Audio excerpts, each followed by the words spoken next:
Set my sights on shining spires, set out on the highways tired, on the desert sands and ruined roads I rode. And this old lonesome road shall bring me what I'm owed. These new empires on old stones shall be my home.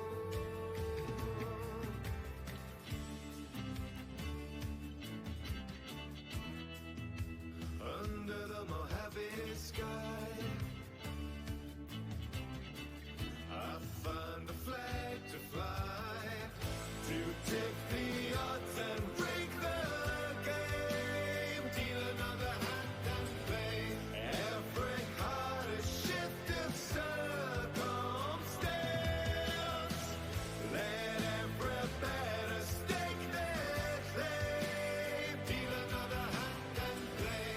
Stack the deck, I'm letting nothing fall to chance.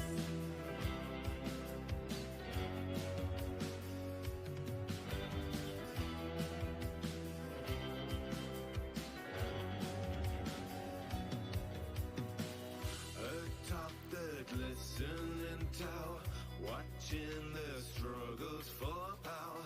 The house sees every deal within this town.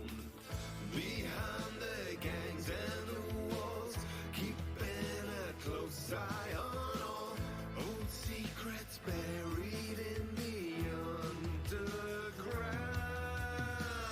To dip the odds and break the game, deal another hand and play. Every heart a shift of circumstance, let every better stake their claim, deal another hand and play. Stack the deck, I'm letting nothing fall to chance.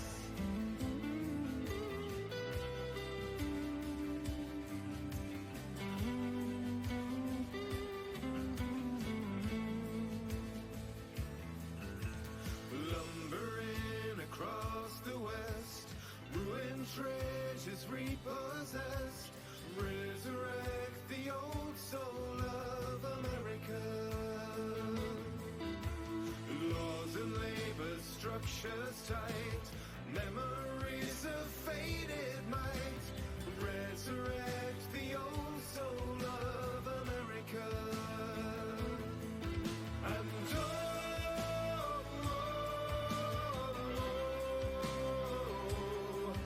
the bear is rolling out across the west. And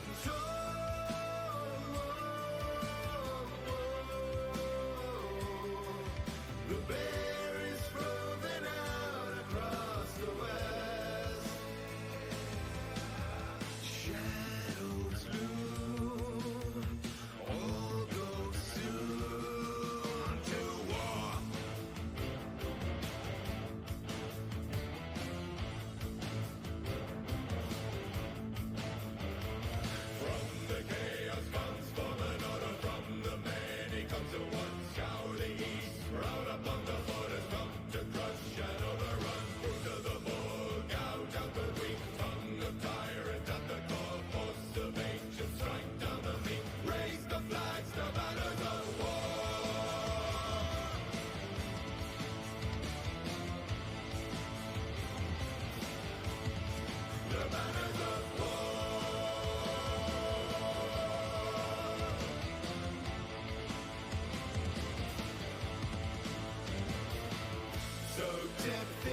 Alrighty. There we go. Hey chat room. How's it going? It's me, Kallen, and welcome to the Sunday stream. I'm a little quieter than I probably should be. Huh? Yeah. No, I think this is... Okay, that should be good. There we go, that should keep people's eardrums from exploding. Let me just press some buttons. Oh, I could have just done that the whole time. Whoopsie doodle. Oh well, we're fine. We're fine. So, welcome back, everybody. You have stumbled onto the Sunday stream, which, as we were doing last time, we're doing some TTRPG construction. And just in case anyone's not aware, let's just lay out the groundwork for what we are trying to do. So, I mean, the dumb answer is, we're trying to make a TTRPG. So that's a tabletop RPG, so something like Dungeons and Dragons, yada yada yada.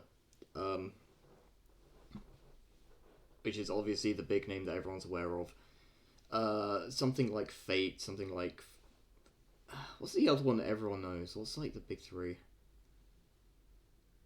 Oh yeah, it's Dungeons and Dragons, and of course Dungeons and Dragons. Which causes me physical harm to realise.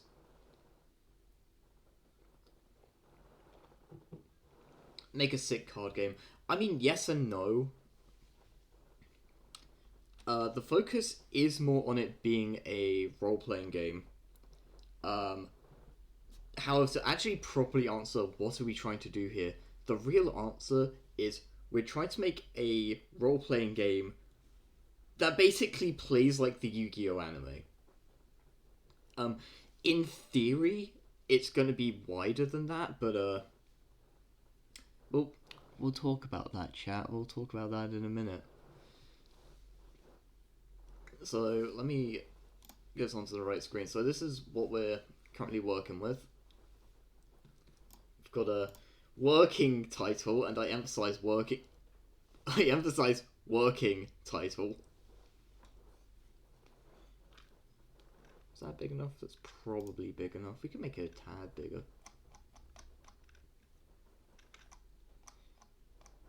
And this is basically what we landed on last time. And we're trying to figure out how we actually make the card game itself work. However... No, title.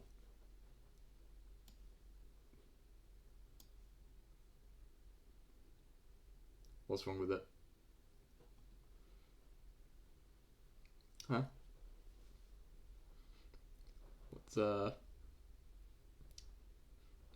What's the issue here, chat? What's the problem with the title? I seem to remember, chat, it was you who insisted on this title.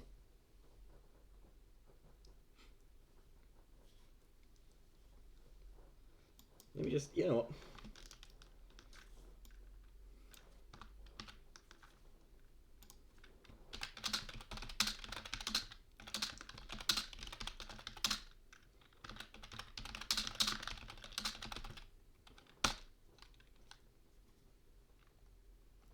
There we go.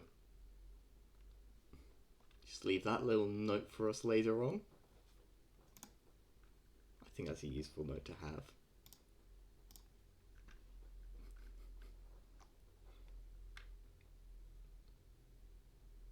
It's not working, it's the title.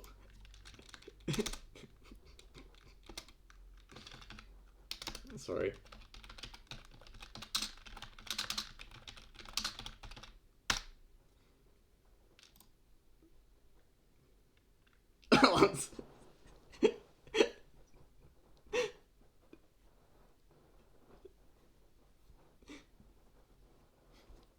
I hope you know, I hope you understand that this kind of open antagonism fuels me.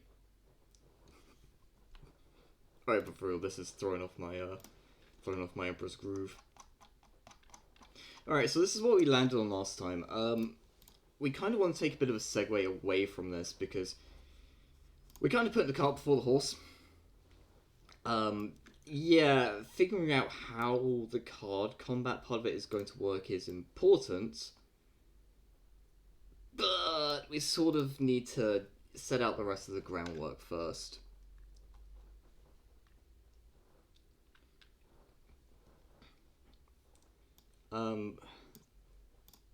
So, because right now we still got kind of like an ephemeral idea of what we want, but we don't actually have anything properly concrete to work with. So, step one,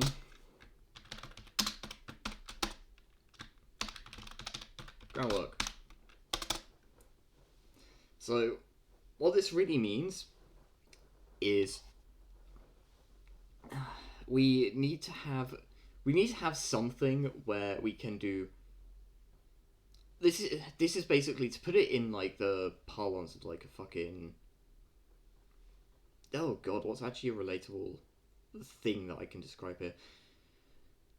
In terms of walking, right? You gotta learn to crawl before you can learn to walk, and you gotta learn to walk before you can learn to run, you gotta learn to run before you can, I don't know, do the fucking high jump. So, ultimately, we're looking at this, right? And this is basically us going, oh, hey, we want to compete in the Olympics. Which is all well and good, but if you don't know how to walk, you're going to have a bit of a time getting there, you know?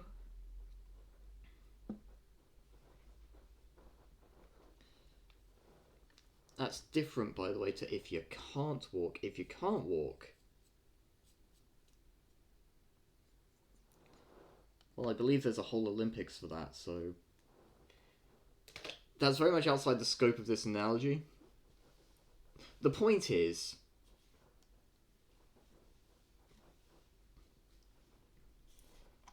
we need to figure out, you know, the basic system of how do people do things that aren't this before we figure out how do we do this. What if you can slide and not walk? I think you'd be excellent at roller derby. I think you'd be excellent at that, and you should absolutely participate. Either that, or you are a slugman. How dare you honk at me? I mean, you've done it literally every single stream since we've started, but how dare you honk at me? Welcome in, dragon. So, the groundwork.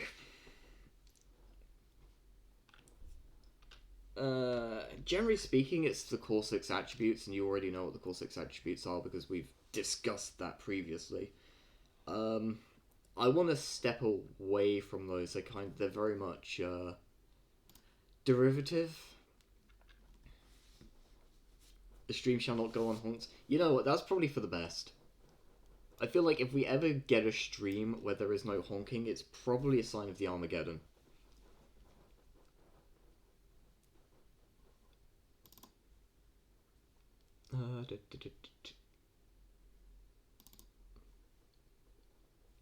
Where are we? So, I'm going to look at one of my other systems. What guide? Yes, I didn't make it in this one. I know.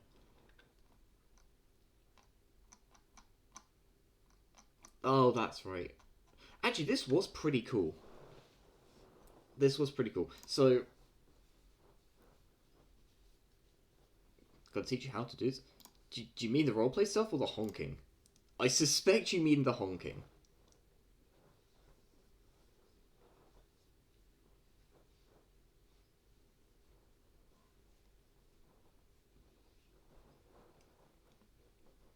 I'll pause the lecture to find out if you mean the honking.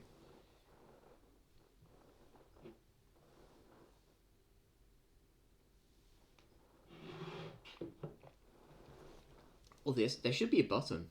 There should be a button,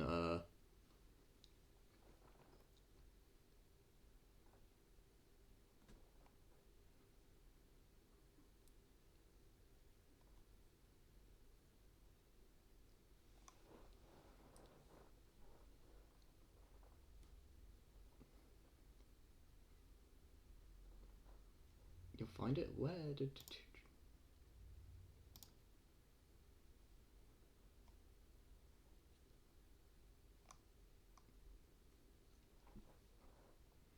Actually, full disclosure, I don't actually know where they put the button. It is somewhere? It's somewhere on the stream, I'll tell you that much. Dragon, where's the honk button? You'd think I would know, being the streamer, but... Funnily enough, the streamer experience is so removed from the viewer experience, I have no idea where my fucking sound alerts actually are.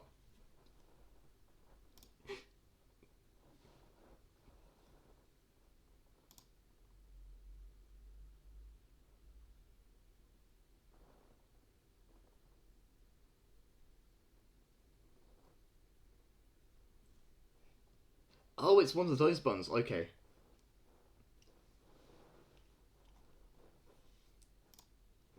Actually, knowing how Mijao operates, this is actually kind of concerning.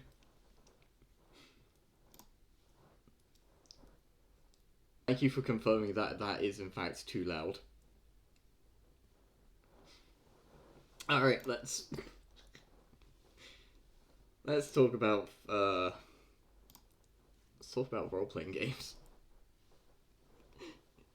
Now that we have collectively found, and by collectively found I mean been told by Chow where the sound alert button is. Alright, so here's the thing. I've toned that right the hell down. That was way too loud.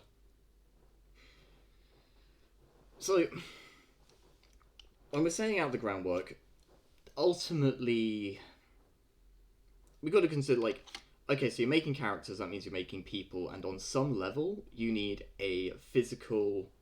Like, you need a record of what they can do physically, right? So you need to understand how capable they are, like, in terms of strength, in terms of speed, so on and so on. You can stretch this out to how capable they are mentally and how capable they are in a social setting, and that's where you get, like, intelligence and charisma kinds of scores from. Some people don't like that so much. I wasn't the biggest fan for a while. I've softened on my approach since, but essentially the thought comes down to, well, if someone's playing a charismatic character, then they should roleplay them trying to do the charisma stuff rather than just relying on a flat roll. The problem with that is when you get someone who isn't very charismatic who wants to play a charismatic character, and it's like, you kind of have to find a middle ground. Or that's my take on it at this point, anyway. It's kind of the same for intelligence. Like, you can't just assume that your players are just going to be smart and that's going to be fine. Like, not everybody is smart in the same ways. So if you've got someone that's, like, really good at role-playing, but doesn't necessarily know a whole lot about, like, your setting or stuff that would make a character intelligent, but they still want to play an intelligent character, you kind of need that stat to be able to do so. Otherwise they have to go away and do a whole load of homework and read up on stuff. And if it's a homebrew setting, that, like, you just might not have those materials available, right? Like, you might know what's going on in your setting, but you've not taken the time to write it down, and then one of your players is like, oh, I want to play a super intelligent character who knows all this stuff. Well, they can't exactly go home and do the research, because only you know that, and only you have access to that knowledge. But that's not the only way to do things. That's the common way of doing things. One of the systems that is, I believe it's available on the Discord. I think it was this and ArrayCore that are on the Discord. Yeah. So, one of the systems is Project Anthurium. And this was a game where the groundwork was based on a game called Fate, which does things very differently to D&D. For example, this is the dice system that it uses.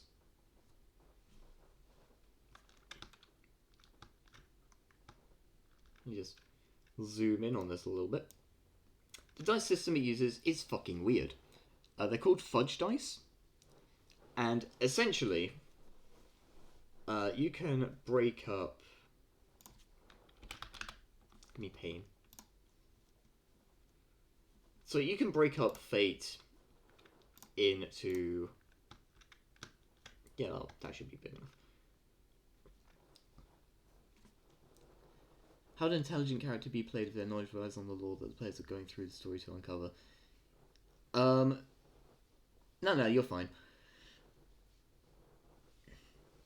Although there's two answers to that question, and it's a bit weird. So, if you're playing an intelligent character in a campaign where you are specifically uncovering knowledge, like for example, you're playing a team of researchers going through the ruins of an ancient civilization or something, then your intelligence would likely come from either basically outside sources that are similar that you could connect the dots. So it would be like, oh, we're exploring. Let's go with like we're exploring the. We found the ruins of Atlantis, right? And we're exploring like the Atlantean Empire. Well, an intelligent character in there might know a whole lot of stuff about different empires. So, like, they might know a whole lot about ancient Greek or Roman empires, or the Aztec empires. So they'd be going through and they'd be like, oh, well, this thing is very similar to something from ancient Greece or from the ancient Aztec empires. That's one way you could do that. And of course, you'd be able to research those things independently. In a situation where there is just no sort of accessible knowledge that you could possibly use, like say it's in a DM's homebrew world, and as I was saying earlier, like you don't have access to any of that information. In those cases, the DM would have to basically tell you, yeah, you know this about this. Oh, we're going through the ancient fucking Sun Ultra empire, which has no earthly equivalent. And DM would have to be like, well, you know that the Empire used to sacrifice children to the wheel of babies. Or, like, whatever, you know?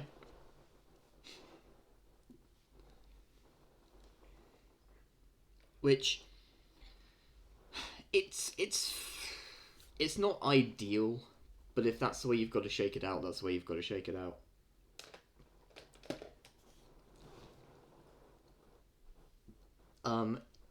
It's not the only way of doing it, and like, the thing is, if you don't have, okay, the way of wording this is, having charisma and intelligence scores can backfire, and this is what really turned me off of them, back in the day, was that if you have someone with a low charisma score or a low intelligence score, but their players are playing them in such a way that it just doesn't matter. So like let's say let's say you're playing someone who's got like a really low charisma score, and I mean like bottom of the barrel, absolutely terrible. Not quite everyone hates them on first sight bad, but just like not particularly great, should not be like party face. And then you've got a player who is naturally very charismatic, very good at speaking to people. A lot of the time, they will just be able to roleplay through stuff in such a way that the like having a negative charisma score just does not matter. And on the one hand, well, hey, you've got good roleplay, that's great. But mechanically, that means that the charisma stat is not doing its job. It is not helping out. Arguably, it's making things worse because let's say you've got another player at the table who wanted to be a charismatic character, so they've put all their points into charisma. But the player themselves isn't very charismatic or isn't very loud, and this other player who's just naturally more talkative up front anyway is just kind of speaking over them. Yeah, that's a problem. In an ideal world, the DM would be like, hey, look, you've both got to like switch your roles. Quiet player, you've got to speak up a little bit more. Louder player, you've got to take a back seat, right? Like, you have to play your characters, and that includes playing to their weaknesses. But then that's relying on the GM to, police their table, which, again, we're talking about ideal worlds, and that's just not what we live in. Yeah, like, the DM should be stepping in and doing that kind of stuff, but a lot of them don't want to. You have to remember that, like, these games are primarily played by nerds and by people who want to avoid conflict. Ironically, given that most of them start with D&D. But the point is, a lot of DMs will just, like... Yeah, it's a tricky situation, that's the thing. And, like, when I say a lot of DMs or GMs won't step up for it, like, that's not an indictment, that's not, like, a judgment on them or anything. It's just the nature of the beast. People don't want to get into fights, especially over something as petty as a role-playing game. And, like, I understand that. But it kind of puts the onus on people designing the games to try and make sure that those situations don't happen. So to this day, I'm not a big fan of charisma in games. Like, I understand why it's there. I just don't think it's I think it's aged poorly as a design kind of... As a piece of design philosophy, I think it's aged poorly. I think if you've got, like, magical or supernatural abilities to charm and convince people, that's one thing. But I don't think charisma should be something that is just measured by a stat. I think that should just come down to how you roleplay. And if someone who isn't usually very charismatic wants to play the party face, like, they're pretty much... You've just got to ask for it. Like, realistically, you've got to say to the rest of the people at the group, hey, I want to play this kind of character. Can you guys give me the space to do it? And any table worth their soul would be like, oh yeah, no, that's fine. In the same way as if someone was like, hey, I want to play I want to play like a big tough barbarian, and you don't... I mean, you can have parties where you've got more than two of, like, the same class or characters filling the same kind of role. But by and large, it's in the same way that you don't really want multiple people making the same character in terms of build. You don't really want multiple people doing the same kind of thing when it comes to how your characters act. Again, there are caveats to it, but kind of see it as a passive skill depending on how the characters are played. But again, it's hard for more introverted players in a way. Yeah, that's the thing. Like, part of me is like, well, charisma should exist as a stat because introverted players and more shy players in general do exist. But then, we run into the problem of having a high charisma skill doesn't necessarily make a character charismatic. Which sounds backwards. Right? It sounds like that doesn't make any sense. But it's all about how they're roleplayed.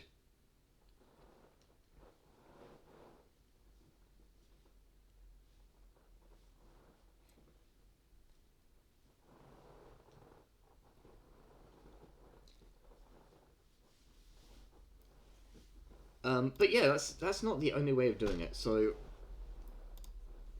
looking, well, we're briefly discussing Fate, or Fate Accelerated, which is, honestly, it's just a slimmed down version of Fate. What is Fate?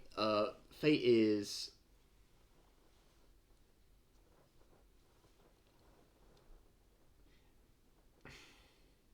Honestly, Fate is a more story-driven role-playing game. It doesn't delve into like ACs and stuff and all the different mechanics of combat. There are combat mechanics, but it's more focused on who your character is, their journey, and like the circumstances surrounding them. Where you have different aspects, right, which are like different descriptors of parts of your character. So it can be like descriptors about, you know, like their hometown or their close friends or arch rivals or important aspects of their character, like their aspirations, what they want to do, why they are a hero or a villain or whatever in between. Fate does some cool stuff, and I do advise checking it out if you've not checked it out before. Especially if you're not big on... Especially if you're not big on, like, maths in systems. D&D is a bit of a bastard in any edition, because... Oh my god, it throws so much maths at you. Are you kidding me? I will never ever ever be sad to see a system that doesn't have stat dependent stats. Which is basically, oh, this stat is equal to, I don't know, your dexterity plus your level plus whatever. Oh, wonderful. Thank you. Thank you. And why is it got to be so complicated?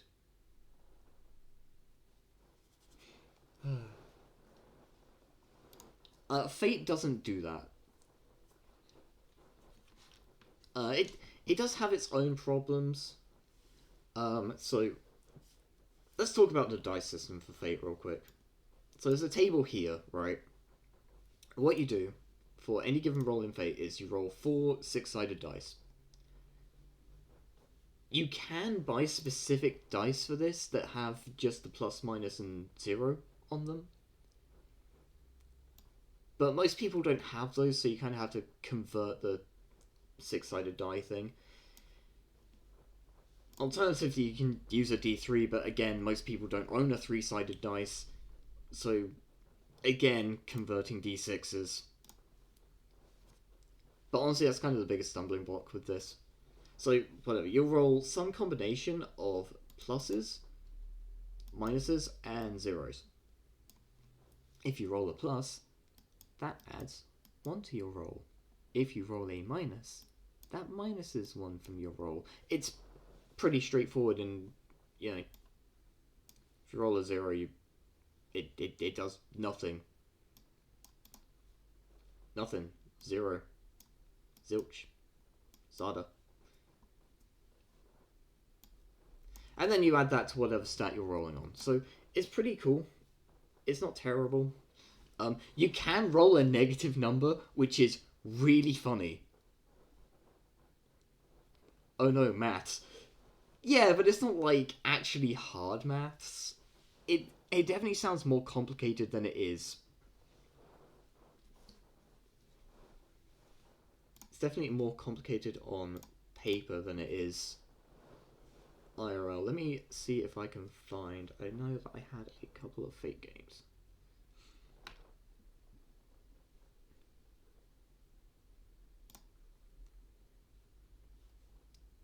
I'm gonna switch this over to...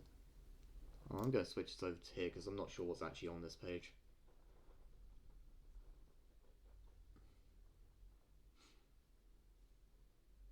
to try out integrated voice and video?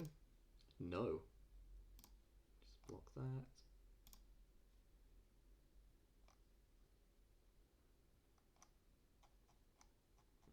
Okay, well this is fine. This is fine, I can still use this. So just tab us back here. Oh no, simple maths. Just move me out the way for a second.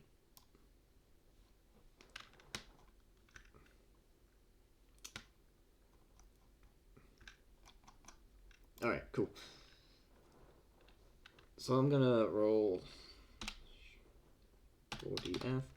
What? Fuck.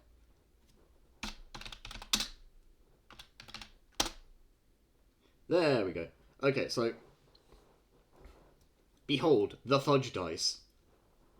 So this just simulates what an actual IRL roll would look like, except it's using actual fudge dice rather than the D6s, don't worry about it too much.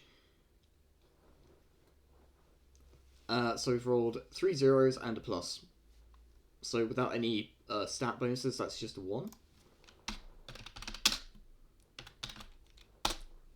Wow. Alright, a plus, a 0 and 2 minuses, so plus and the minus cancel out, that means a 0 and a minus, which is a minus 1.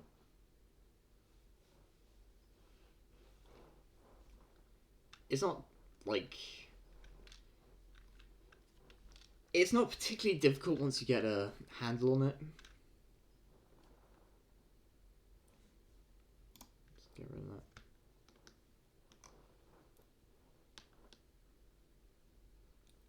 Oh, do we want the music back? I could put the music back on.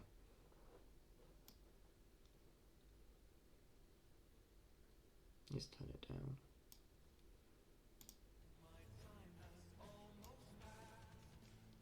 Because I need to be able to hear it and think.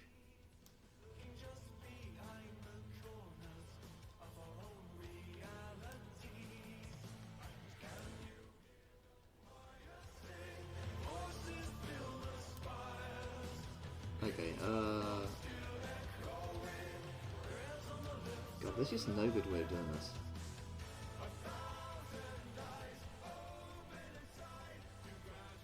Okay, that should be fine.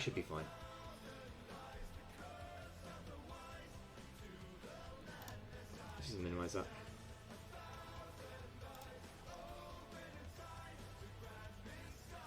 So yeah, fudge is funny because you can have like negative rolls and stuff.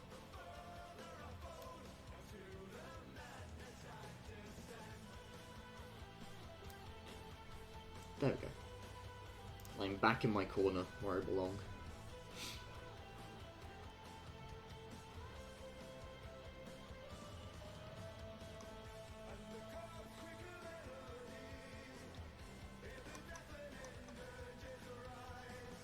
So the other part of Fate that I used was approaches, which are a different groundwork, right?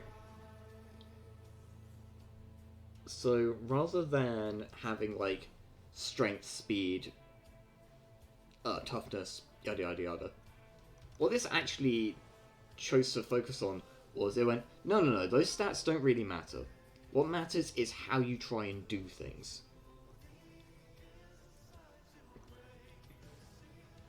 So you'd have,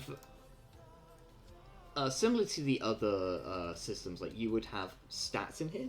Like you'd have, for example, you'd have 2 points for being careful, 2 points for being quick, 3 points for being clever, so on and so on and so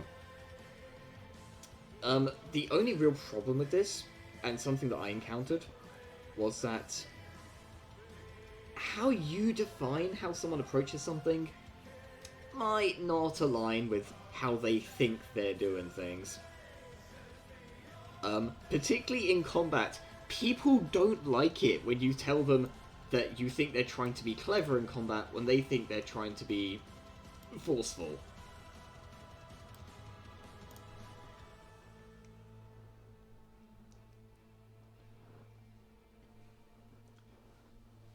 It's a different way of doing things.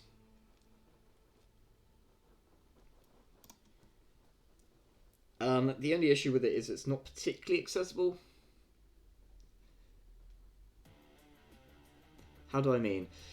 How do we mean? So, I'll run you through a real life example of something that happened.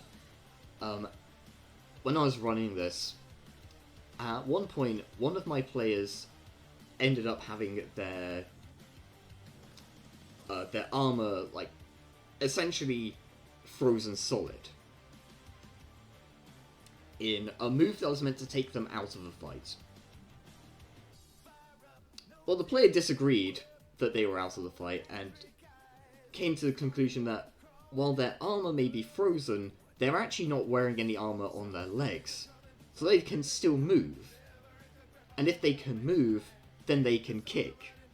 So they can still fight like that. My ruling was that actually they were being smart. Rather than going, well, I can't move my upper body so I can't fight, so I guess I'm out, they thought through a process of still being able to fight. They argued, no, I'm being forceful because I'm trying to kick.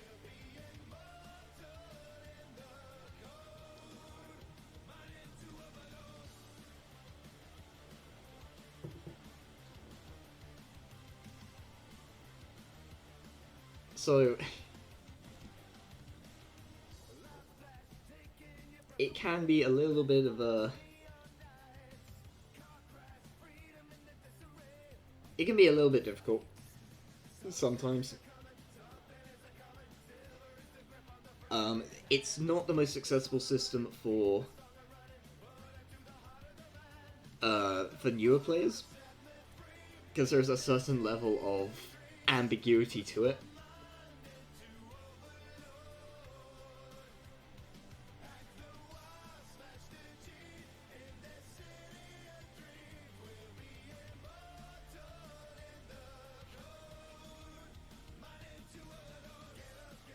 Also, a lot of these are kind of opposites, right?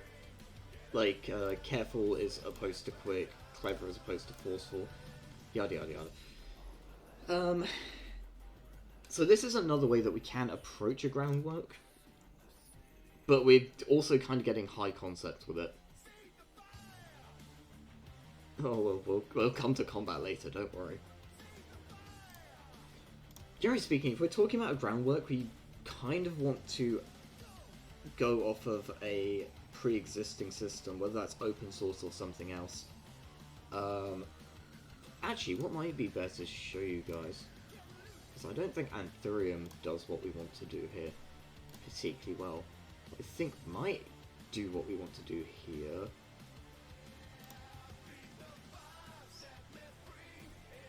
Let's just switch over to this, because I'm going to go onto me Discord.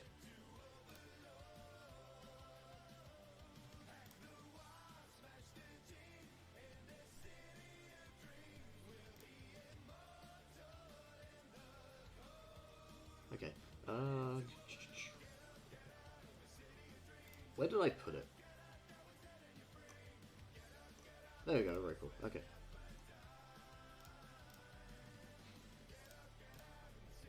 Oh no, because it's not in here. It is in, it's in. Should be in my G drive then.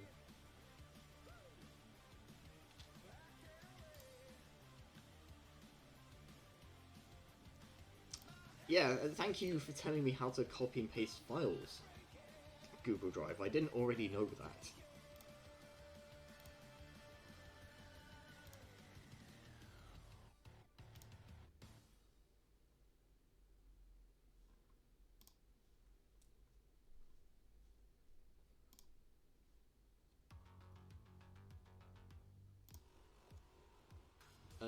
Right.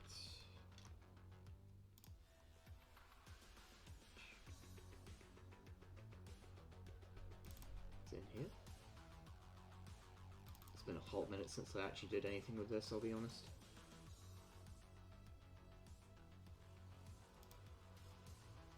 It's 2022?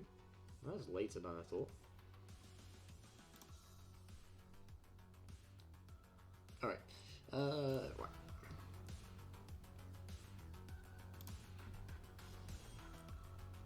behold my, well, not really my magnum opus, but a system that I made that I quite like.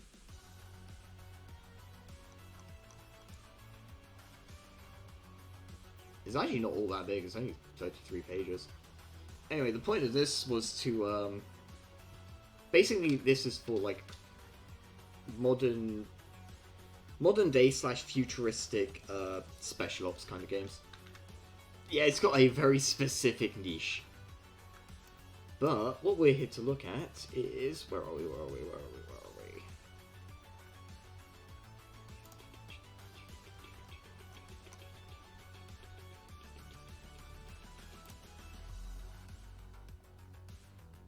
Do we have... Aha!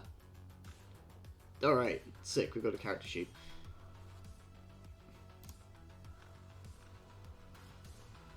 Alright, so all we really need to know about the character sheet is we have these 6 cores, right? And these are the base work. These are the ground level of this system.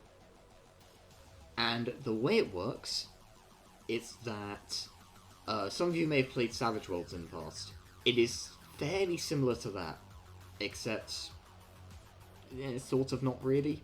So what Savage Worlds does, and Savage Worlds is another interesting system that it's kind of got the same problems that D&D has, but less. It's definitely more story oriented though. If you look at Fate and you're like, this is too different to D&D for my liking, go check out Savage Worlds. I think it strikes a nice middle ground between the two. But, whatever. Let's just actually get this nice and big. Maybe not that big. There we go.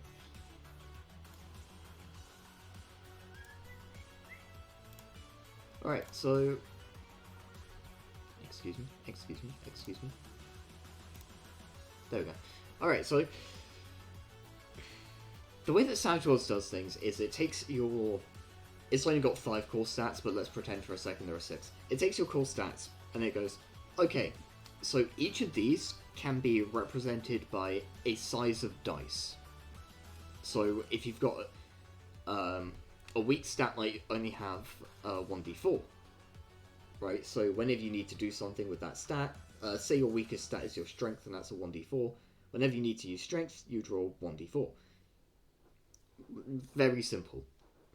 And goes from d4 to d12. You have skills as well, and there's a whole system for that, but we don't need to go into that. That's like very, very much in the weeds of this discussion. So I looked at that and went, well, that's pretty cool. But I feel like I can put a different spin on it, right? So instead we've got 6 cores, which are effectively their 6 spheres of, not spheres of influence, but like their 6 assets of your character that should cover pretty much any scenario. And what you do is you're given 1 die of each size at character creation, and you assign each of those dice to one of your cores. So, for example, we have here a Rin.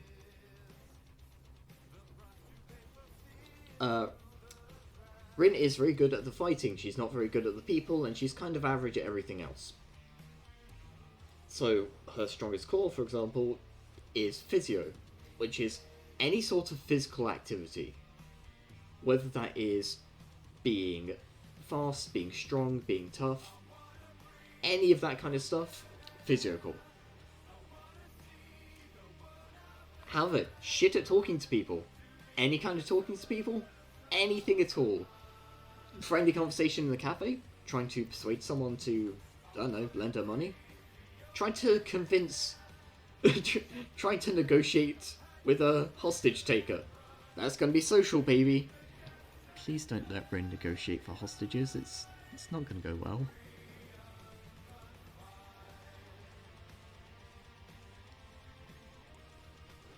And we've got technology, we've got academics, we've got combat. It's all fairly straightforward, and yeah, you can part of Array Core was also being able to take certain skills and have them better than the cores they're in. So you don't have to have a super high core to be particularly good at something. For example, Rin's academic core is her second weakest stat, it's a 1d6. However, there are certain things that she knows fairly well. Being good at fighting, she's got a pretty good knowledge of tactics, so she spent the points to bring that up to a d10 instead of a d6. It's straightforward, it makes sense. And once you're used to it... How do you assign the points into rolls?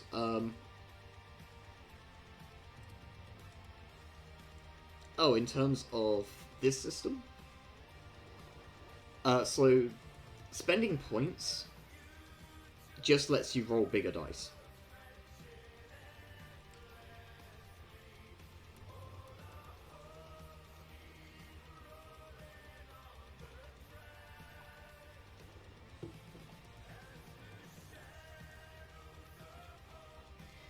Yeah, so, like with the social core here, where it's really shit, if I wanted Rin to specifically be good at... I don't know, let's say I wanted her to specifically be good at hostage negotiation, I could spend points to take hostage negotiation as a skill, and that would let me take it at a higher dice than her other social cores, or her other social roles. So, in any situation where she's not negotiating for hostages, she'd be rolling the 1d4. But in that specific scenario, because we spent points to give her that skill, she can do it. She can do it better.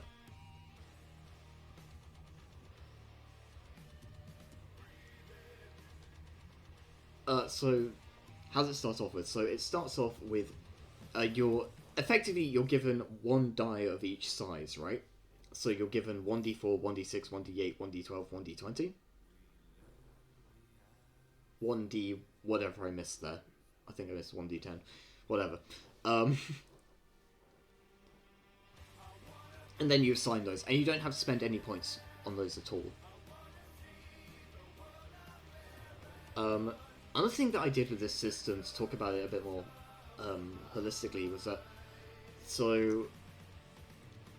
You can see down here, like, you've got all the weapon stuff.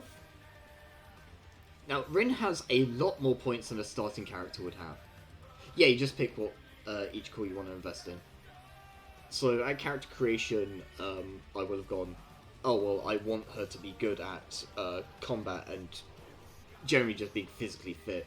So, that's where the D20 and D12 went, into physical and combat. But she's, you can see she's got EXP, which is the amount of points you have to spend. She's got 40 of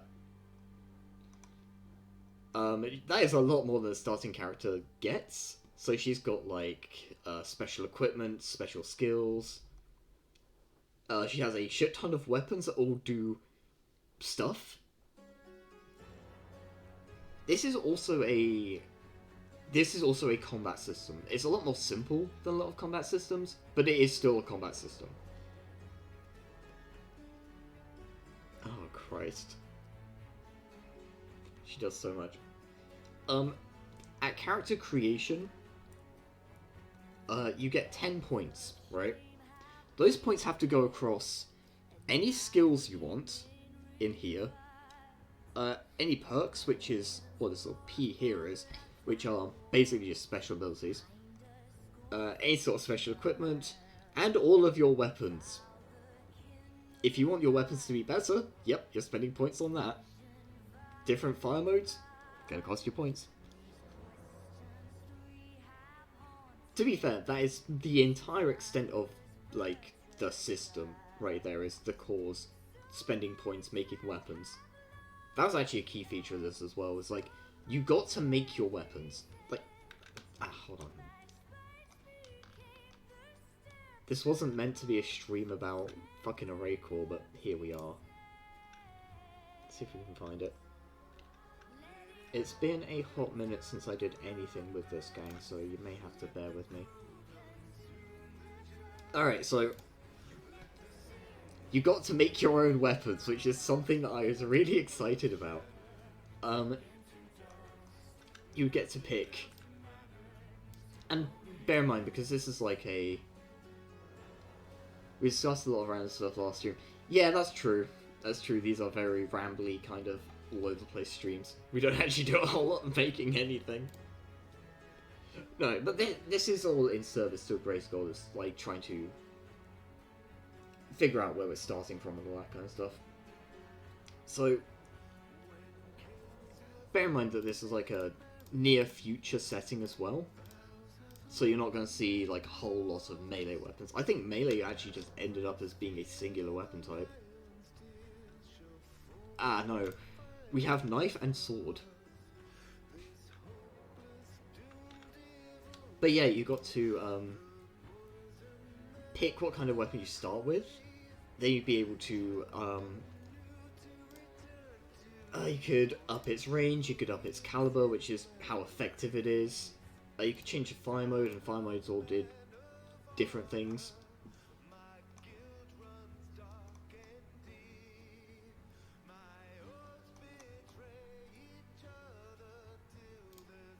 Yeah, you could have, so, like, the whole point of fire modes was, like, basically it changed how often you could fire. Or, basically, how many attacks you could make in a round.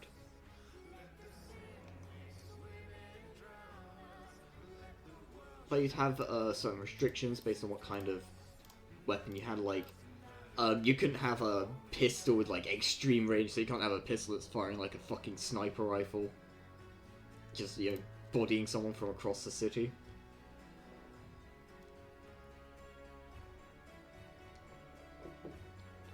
You could ignore that if you wanted to.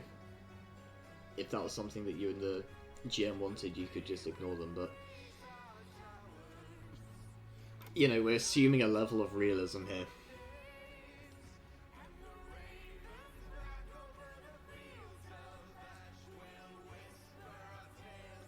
Yeah, we had launchers that could fire, fire over walls and shit.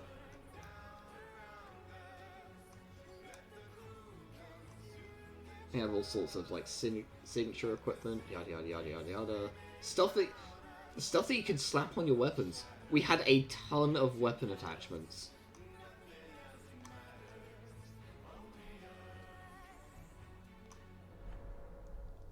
Including underslung weapons.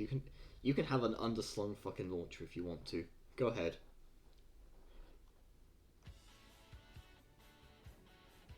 Grips, scopes, yada yada yada yada yada yada yada. Okay.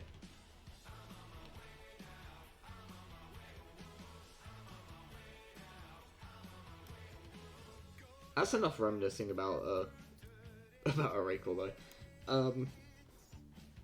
Although actually, thinking about it, this might be a good foundation to work off of.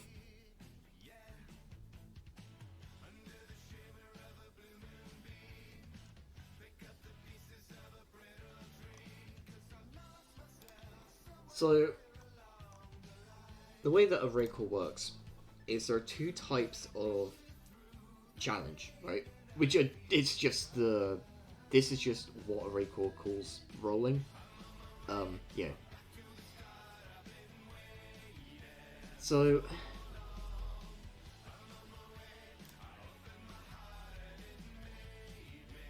effectively, right? If the thing that you need to overcome is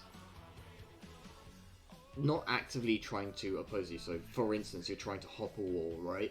You're trying to scale a wall or something. The challenge is going to be 3, so you got to roll a 3 or higher.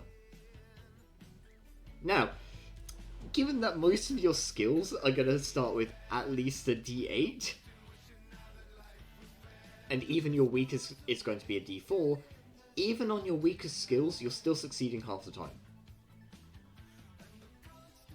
It's still possible to fail no matter how high your dice is. I mean, any of those dice can roll a 1 or a 2. In fact, a D20 has a 10% chance of failing any given roll.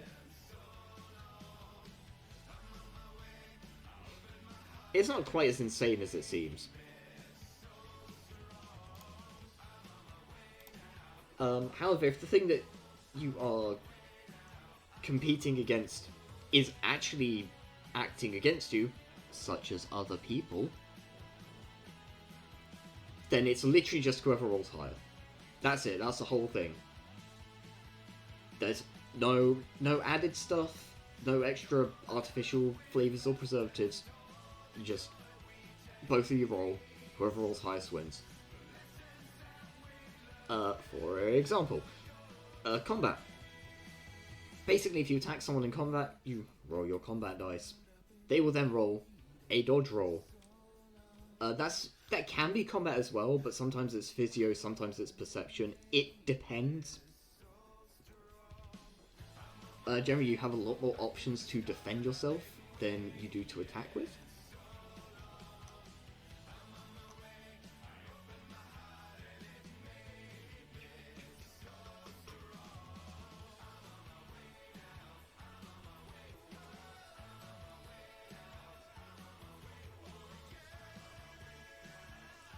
But yeah, both of you roll, you both add whatever modifiers, because combat does have modifiers. Again, it's a combat system.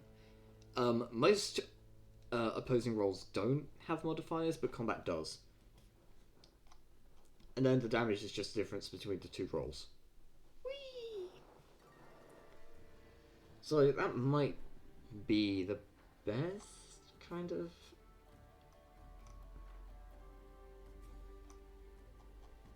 That might be the best groundwork, actually.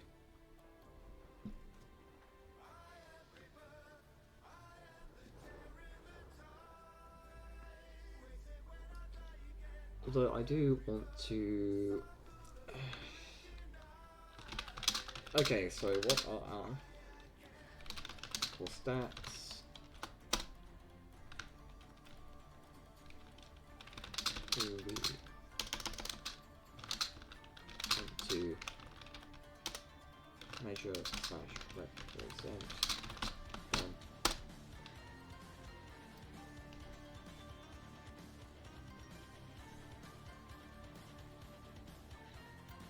Actually, this probably is a good system to use the core system with. Because I feel like most people who own Yu-Gi-Oh cards and have an interest in tabletop games probably already have a full set of dice. I wouldn't be surprised. So this is something else that I wanted to consider as well, is that when we're making a system, how accessible does it need to be? And by that I mean, so if we were making a system for people who had never played a role-playing game before, we kind of can't use D20s. Because the thing is, if we're trying to introduce new people to tabletop role-playing, we want them to be able to start with just the book, right? Which means we can't guarantee that they're going to have any... We can't guarantee they're going to have any resources. And so if we go in like, okay, to play this game you need a 20-sided dice and a 100-sided dice. Yeah, that's maybe not going to work out. Because most people that I know don't own a D20 and a D100. Let alone enough for, you know, everybody sitting at the table to use them. They can argue that, like, oh, well, there are apps that exist with dice and stuff. And yes, that is true. However, we can't guarantee that people know about that. And then there's a whole thing of like, oh well, why don't you recommend an app for them to use? Well, which app is that? What happens if that app goes off of the store or becomes paid product or whatever? Or something happens with licensing. There's a million problems and you don't really want to run into that. So realistically, we kind of have to consider, what do people already have access to? What are they likely to have?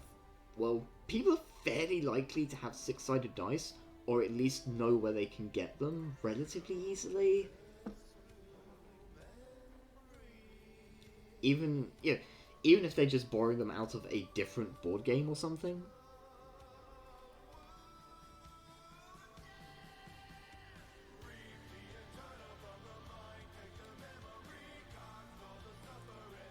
They're much more accessible, and they're a lot less expensive as well. Like, the difference between, because like even like a basic set of like even a basic set of dice, right, is gonna run you something like close to £10, right? Whereas you can fairly easily buy a bag of like 200 six-sided dice for about as much, if not less. And it's like, you're never going to need like 600. Not 600, 200, right? But you see my point. Yeah, they're a lot easier to get, a lot more accessible. Fortunately, this is not a this is not a system for people who are like new to this, so we can assume that they're probably going to have a dice set. So we can work with cores, that shouldn't be an issue.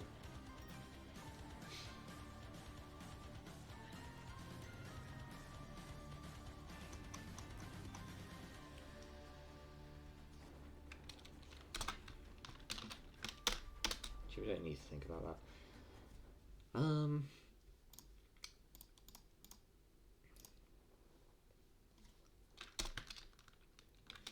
And this is like kind of different question, but sort of similar, which is, do we want to do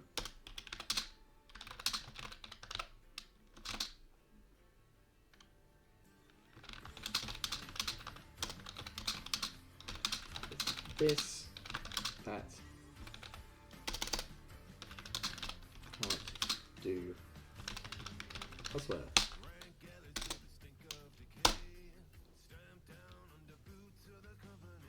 Alright, well that's a pretty cut and dry question. What do we want to do in our system? What do we want to do with this that we can't do elsewhere? Basically, what itch is this system scratching? Well, card games.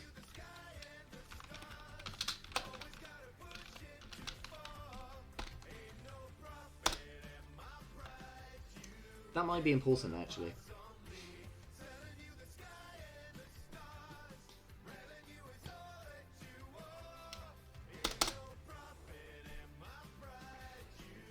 The question is there really anything beyond the card games that we want to do? Because if the answer is no, then the groundwork should be fairly simple.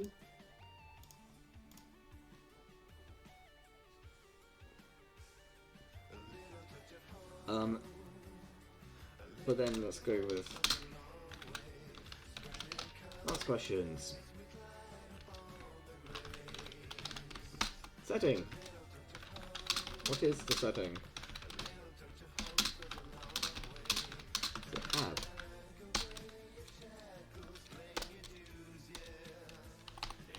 Actually, there is another question that we need to ask.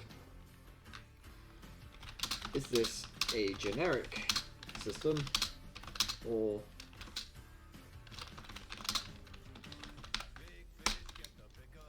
a setting system?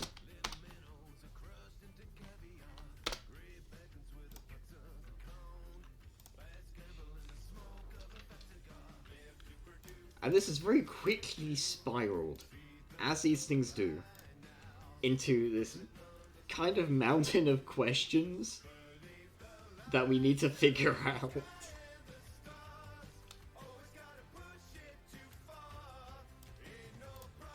Although actually this is kind of one that we can... We need the answer to this before we can even begin the answer to that.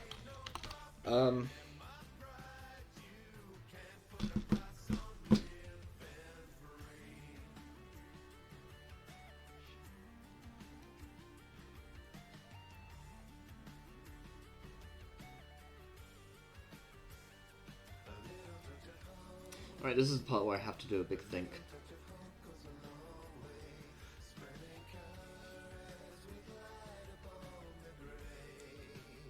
What else do we need to ask? There was something else that I wanted to ask and I can't remember what it was. Okay, never mind. If it's important, it'll come to us. Like your lol, yeah. So...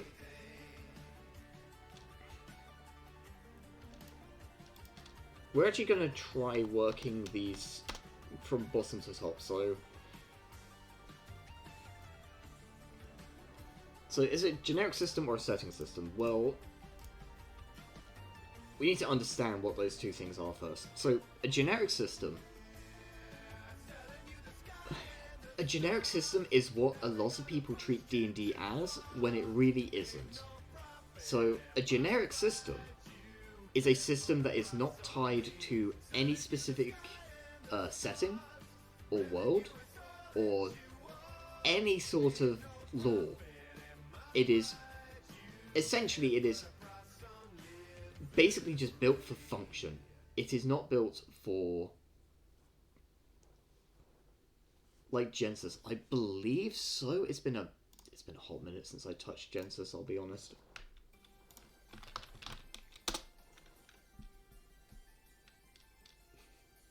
God damn it.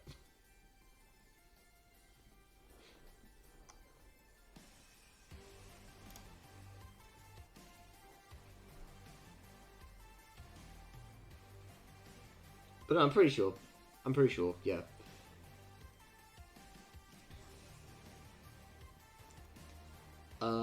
Fate is actually a generic system.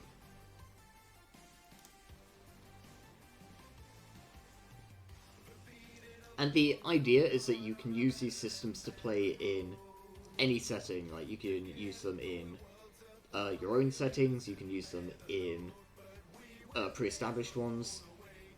So stuff like Star Wars, for example.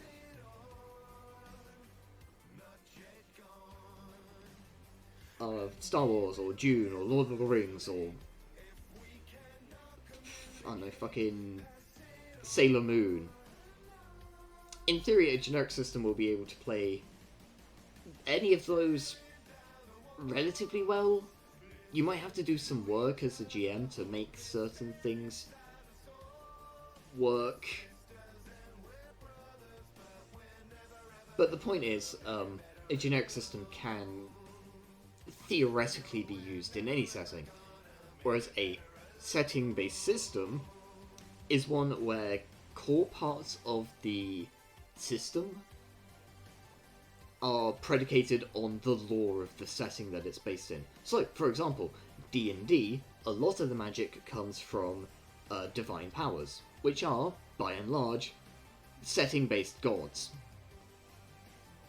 You can, technically, play D&D in settings that are not Dungeons and Dragons, and a lot of people do, they'll make up their own settings or what have you, but it's not what it was designed to do.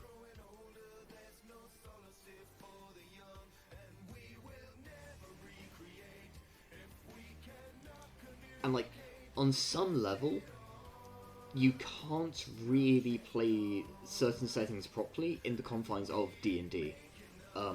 For example, Star Wars. A lot of people try to run a Star Wars RPG in D&D. And it sort of doesn't really work, because show me the rules in D&D for deflecting arrows with a sword. Well, you kind of can't. Yes, I know the monk has arrow catching and that's a thing, but just bear with me for a second, right? There aren't any actual rules for being able to deflect shots with bladed weapons. Now that doesn't matter in D&D, because that's not really something you would do in D&D. However, if you're playing a Jedi in a Star Wars game, yeah, that's kind of one of your core abilities.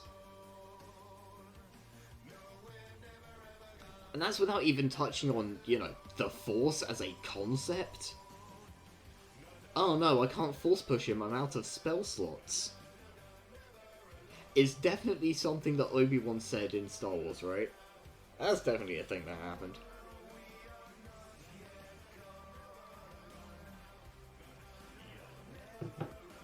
Am I saying it can't work? No, I'm not saying it can't work.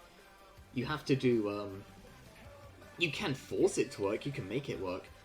But that's not the point that I'm getting at. The point that I'm getting at is that that's not what D&D was designed for. Similarly, you have actual Star Wars systems, and no one's going around trying to make those work in a D&D setting because it's backwards, right? It just doesn't make any sense.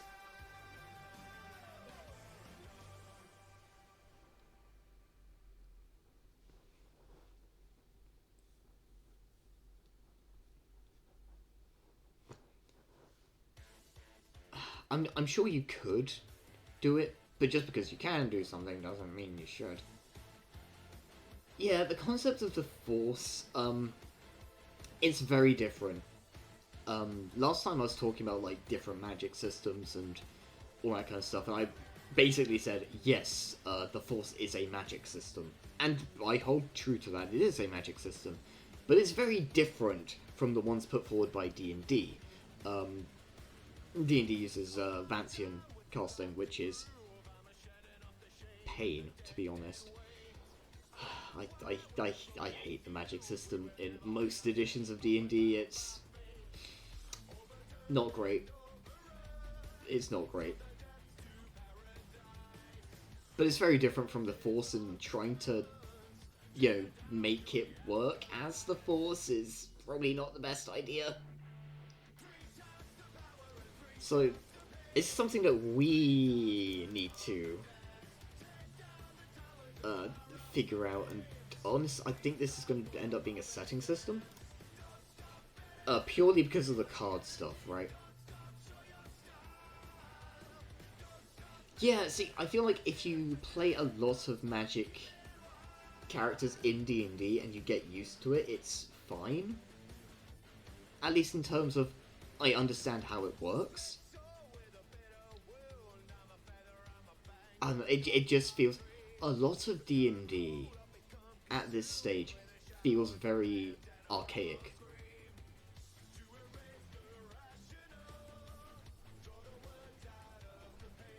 Yeah, like... Certainly it's something that you can get used to.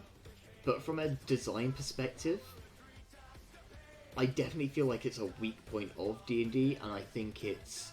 Because a lot of it is still... A lot of it feels like it's holdovers from older editions of D&D, right? Like, it's stuff that's around because it's always been around and it's always worked like that, rather than, oh, well, this actively makes the game better. I think one of my... Yeah, exactly, it's so... It's tough to wrap your head around for beginners, and it's... Like, if you don't play a lot of casters, it's a bugbear to deal with. Now, get it? Bugbear? D&D? Huh? Huh? We like to have fun here on the Kallen stream. Stop.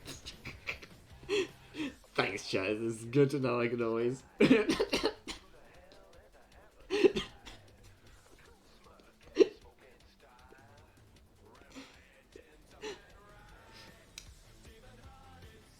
It's good to know I can rely on you to have my back, chat room.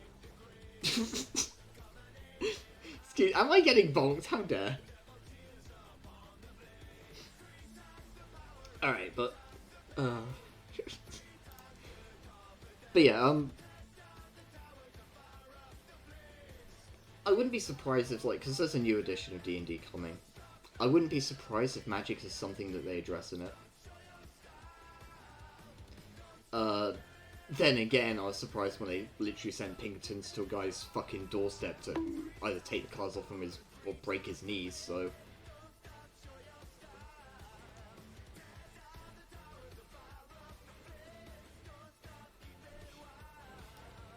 So we're probably going to be making a setting system.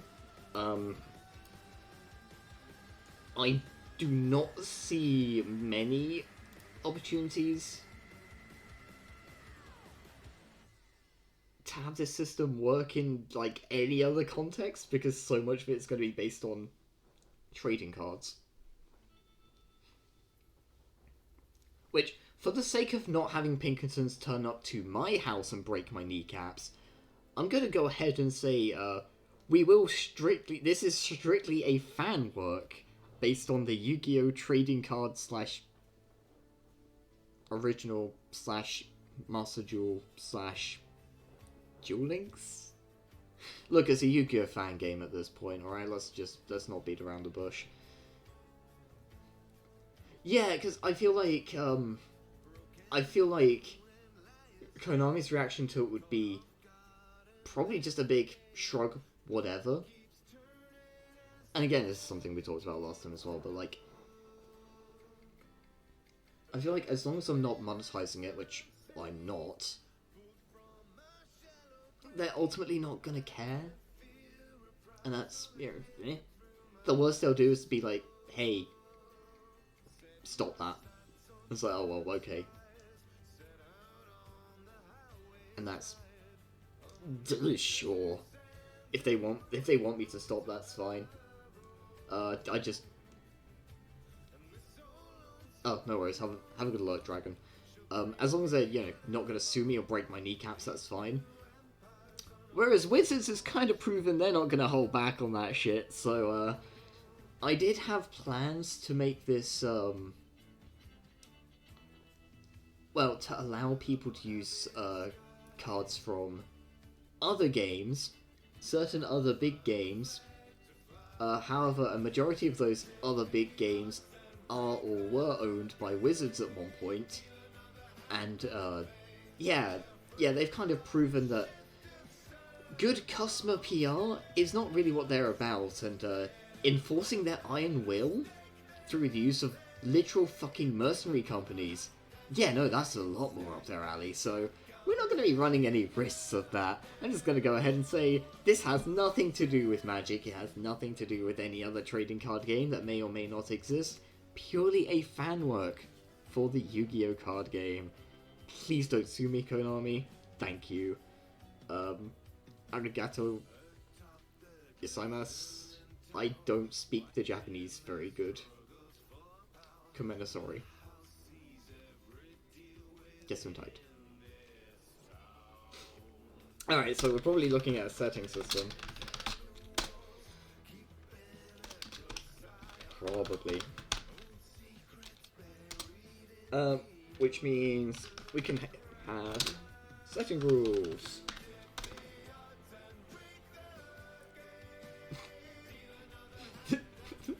I really hope that's not a typo.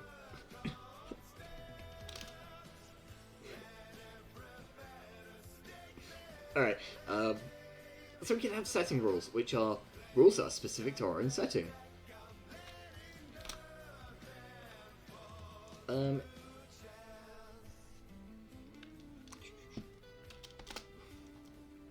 Which is probably going to be the card game stuff, but we'll deal with that later.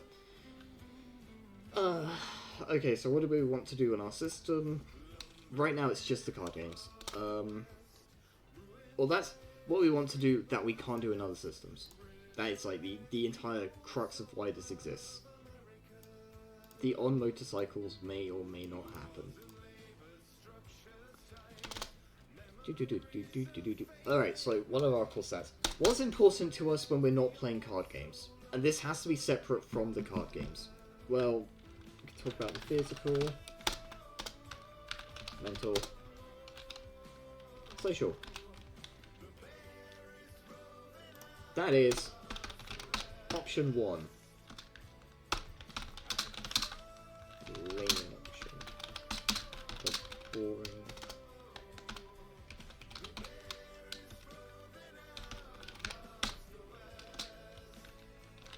For dum-dums.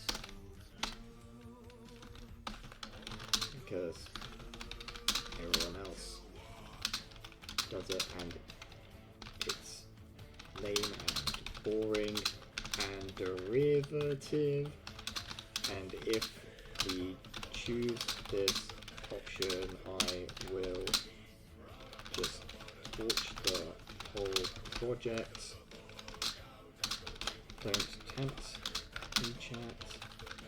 I am on a thin wire and have 0 impulse control.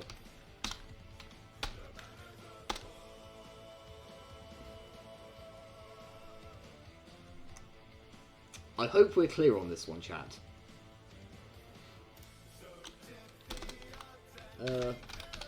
Option 2.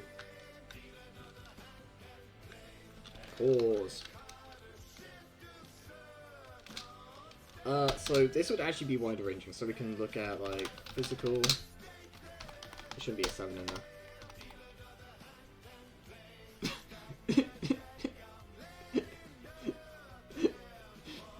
You will subscribe. Oh hell yeah.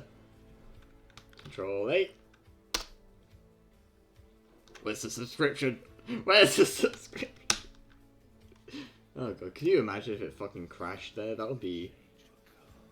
would not be great. Alright, so we can look at physical.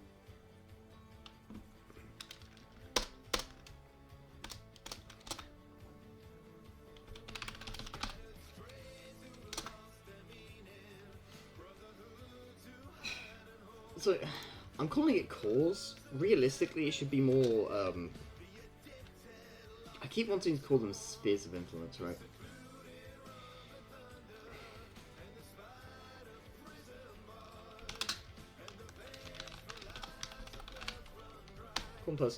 Calls of personality, so... Why am I having so much trouble putting this into words?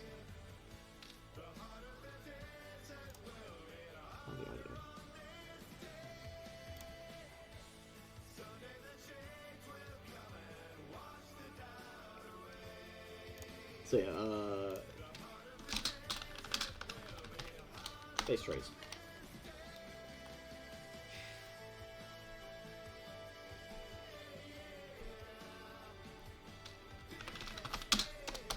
Mental, social, question mark.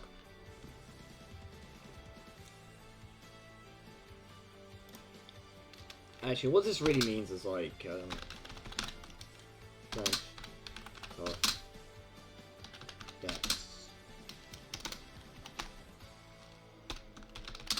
Intwiz.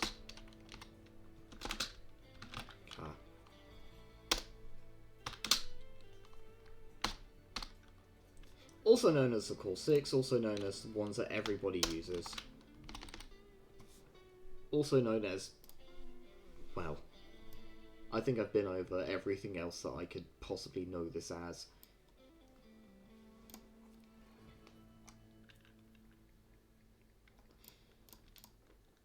I kind of just want to wipe social off here, to be honest.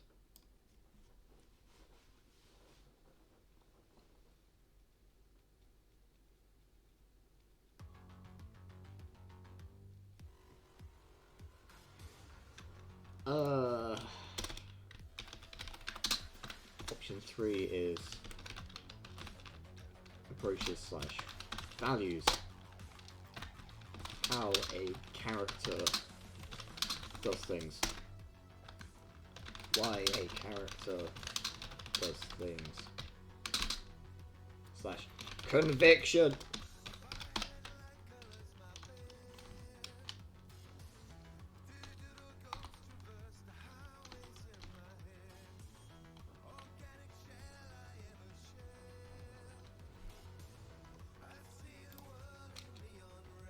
So these are options. This is what we had beforehand, and we're probably just going to torch that because that wasn't we got alignment check. No. This isn't alignment chart. So, values. Okay, so.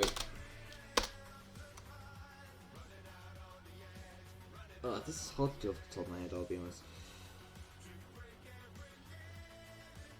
So approaches are the thing that I was showing you guys earlier, right? Which is the...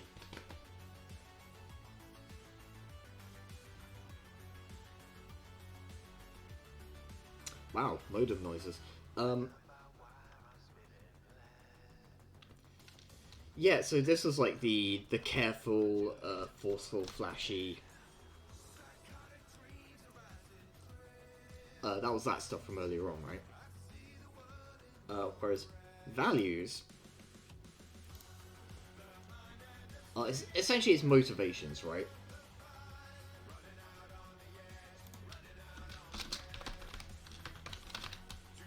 And get your virtual posting done now.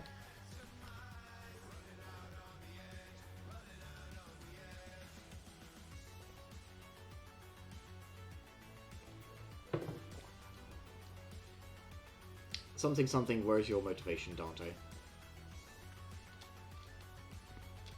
But this might be something like,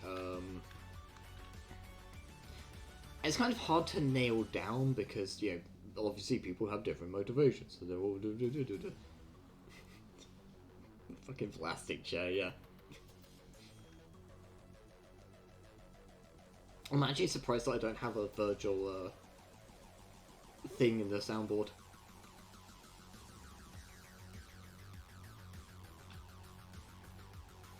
I'll try and find that. I'll try and find that after stream and add it. Actually, that could be quite funny. But yeah, like you can set up an axis, right? You can set up an axis of different motivations. Like big motivations off the top of my head could be something like love, wealth, power, justice.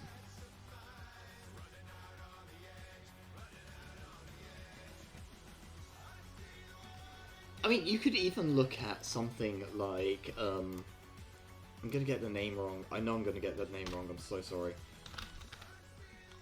Ah, yes! Maslow's hierarchy of needs. I love it when I'm right.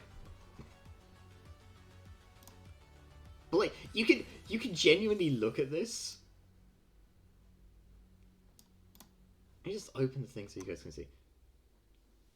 You could look at this as like... You could use this as a basis of character creation, and I'm not even joking.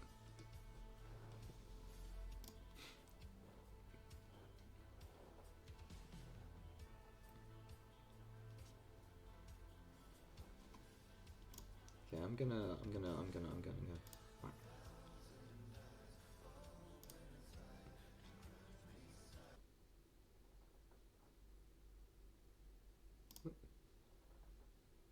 What do we got? Sick. Awesome. Alright. So yeah, this isn't something that I thought I'd be doing today.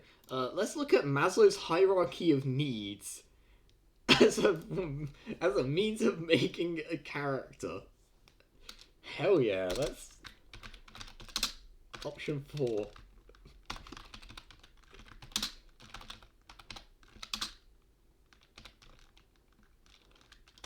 Helps if I can spell.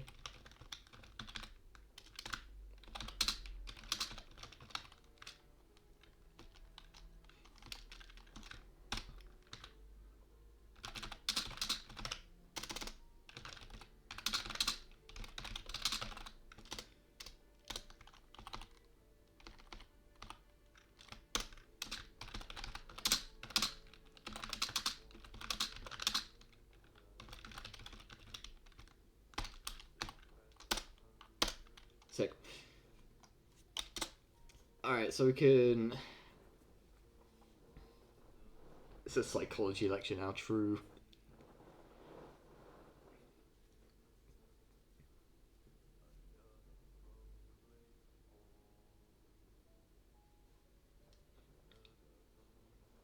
So essentially we would take the 4 headers, right?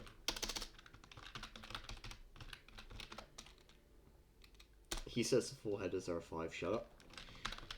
I'm gonna say it before you can, chat.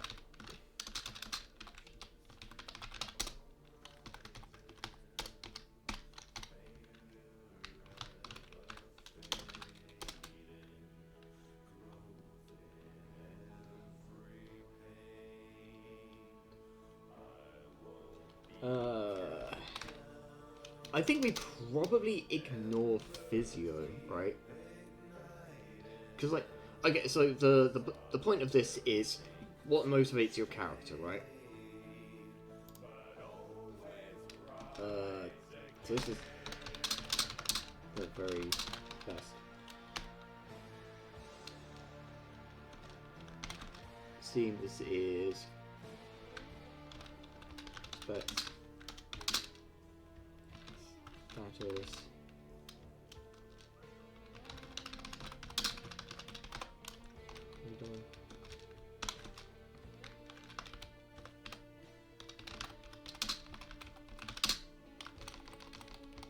Friendship, family, community. This is personal security. Resources. Obviously. So, the bag.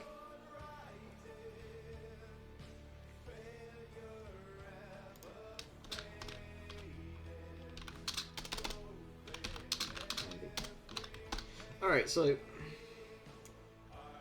I want to get this out of the way for a second, because I want to talk about this as a method of making characters. Oh, money. True. Okay, so to put this very simply, because I'm not like a psychological expert, so, you know, forgive me, I am going to talk about this in very simplified terms that probably completely butcher the meaning of this, but the hierarchy of needs posits that you have to fulfill the bottom things before you can fulfill the ones further up. That may be true in some certain sense, however, in terms of character building, that's not necessarily correct. Or at least, it's not necessarily correct as far as characters may believe it to be. So, for instance, a lot of characters in different forms of media would put their needs to fulfill esteem above ideas of love and belonging, or they would sacrifice safety needs to do so. For example, a character who wants to gain respect as a fighter, well, they'll have to put their personal safety aside in order to go out and fight things. Fighting is naturally dangerous. That's not to say they'll take no measures to keep themselves safe. You know, they'll probably wear armor and carry a weapon. But generally speaking, their want for respect comes before their need to be safe. At least in their mind. Or at least to their conscious mind, whether they have something going on deeper down that, you know, puts this in order is a different question entirely.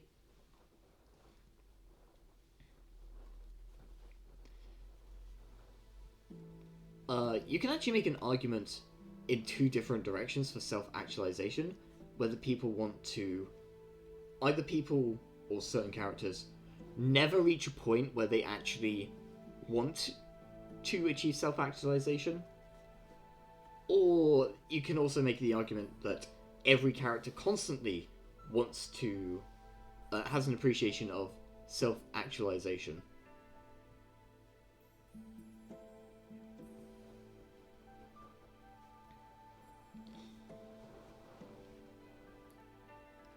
In terms of building a character, self-actualization kind of doesn't really fit here particularly well for the same reasons that psychological needs. Well, actually, for kind of the inverse reasons. See, not psychological, physiological. So physiological needs is very basic stuff, you know, like air, water, food, yada yada yada. You can certainly have needing to get food as a motivation, but as a long-term plot, yeah, not really a goer. Not really a doable one. you know, because your options are very straightforward here. Either you get the food or you die.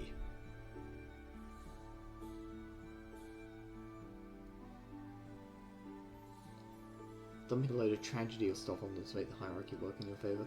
You don't even necessarily need to do that, right? The point I'm really trying to get to is these middle three here, at least in terms of characters as opposed to real people who live in the real world with real life consequences, these three things here do not necessarily go in this order.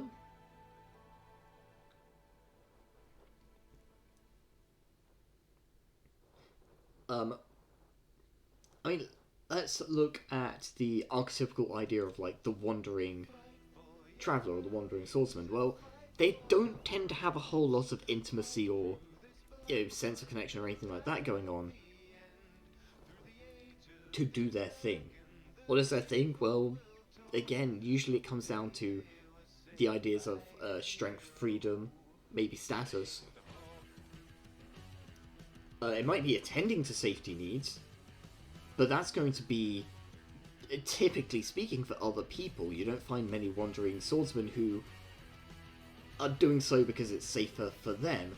Generally speaking, the kind of stereotypical thing for them to do is to be like, oh, it's safer for the people around me for me to keep moving. And you might argue that that's, like, to do with love and belonging as well, but the point is, it's all very muddled. These three in the middle don't necessarily go in this order for any given character. Again, it's probably different in the real world, and I'm not saying this is a reflection of actual psychological needs, because the real world is not something that I'm an expert in. Neither is psychology. My expertise is in literature and stories and understanding characters.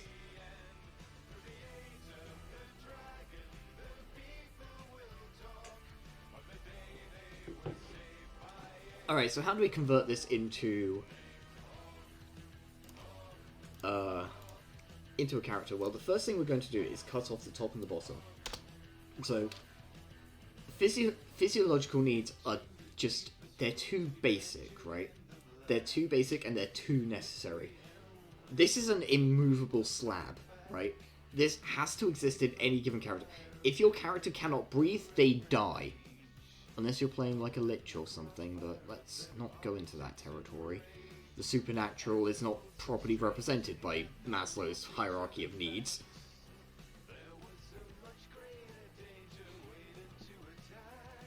And we'll cut off the top because it's almost too far in the other direction. It's such an ephemeral thing. Yeah, the desire to become the most that one can be is such a broad and vague idea that it just doesn't really fit. And arguably, it's something that everybody is trying to do all the fucking time. Or, similarly, that no one is ever trying to do ever, depending on your worldview. The point is, it's far too vague and fuzzy to actually really be able to do a whole lot with in a meaningful manner. But what does that leave us with? Well, it leaves us with esteem, love and belonging, and safety needs, and let's actually just completely fill this out, so... self-esteem...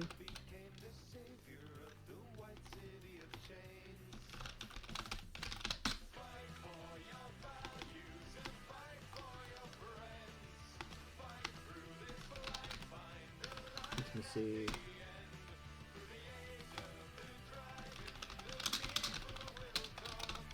That sense of connection one is actually very interesting. We'll get to that. Personal security...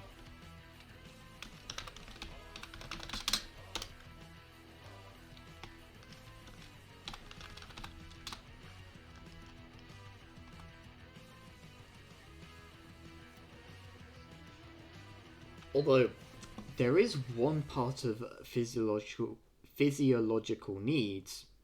Well, technically there's two, actually. There's two parts here that we are going to sneakily include. although arguably shelter is, in the way that I'm thinking of it, it's more property. Alright, so there's one part here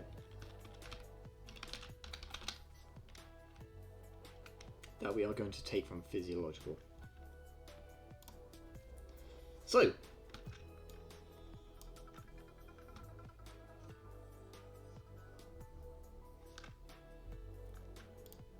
all of these things.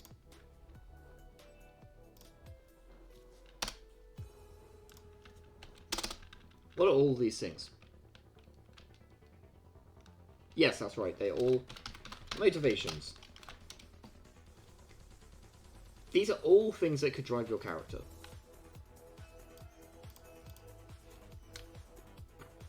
So, what do we need to do here? We need to take those and figure out how we're going to turn them into stats, effectively.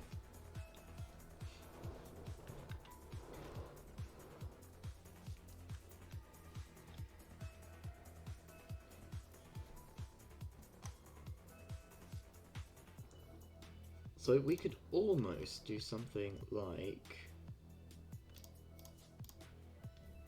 that'd be 3, that'd be 6.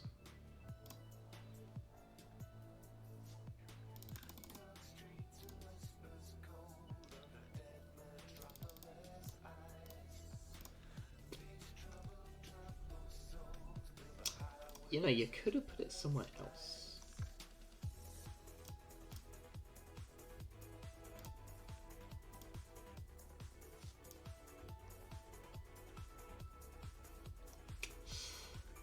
Fantastic. There we go, right.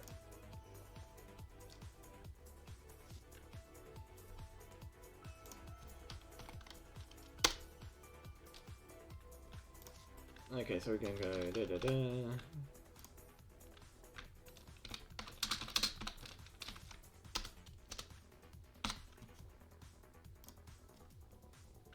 And safety.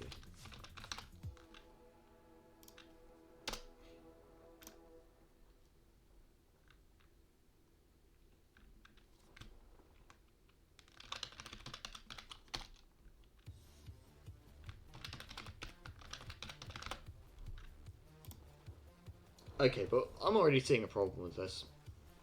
And the problem with this is that, as a baseline, this is way too thick. We have way too much going on here. So, what we probably do with this then is we would keep all these as like descriptors of... These are going to be social stats now. Oh, no. These are not going to be social stats. These are going to be stats, period. This is what we're building our characters based on. So, all of this stuff here we're just using to inform, i.e. Okay, so... Just give me a second here, chat room.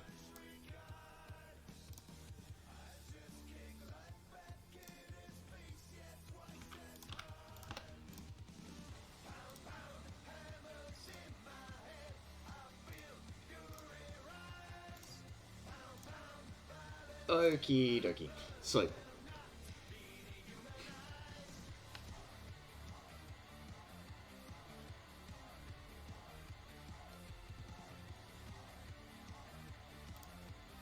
these probably wouldn't be all of our stats. Oh, except if we're running the whole system based off of motivations, then our physical stats shouldn't really matter. Okay, so the idea would be similar to the cause, where we've got... Essentially, we've got 3 different... In fact, let's run with 3 different die sizes. Let's go...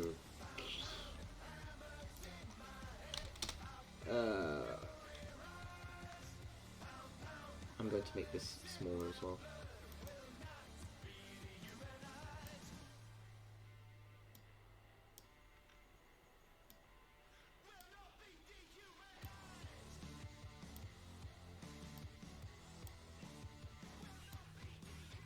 There we go.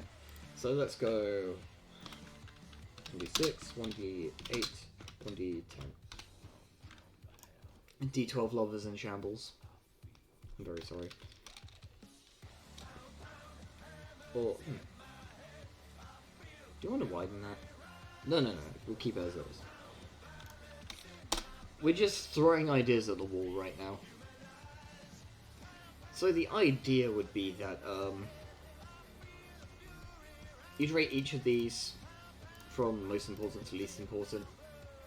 Assign your dice, yada yada yada. Similar to the course like we were talking about earlier. The question is, when do these actually come up? That's the real thing.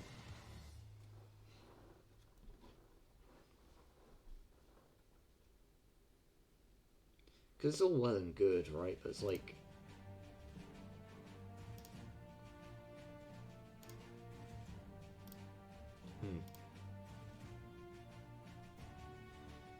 Depends on the story, yeah, and it's like... Let's just play out a scenario here, right?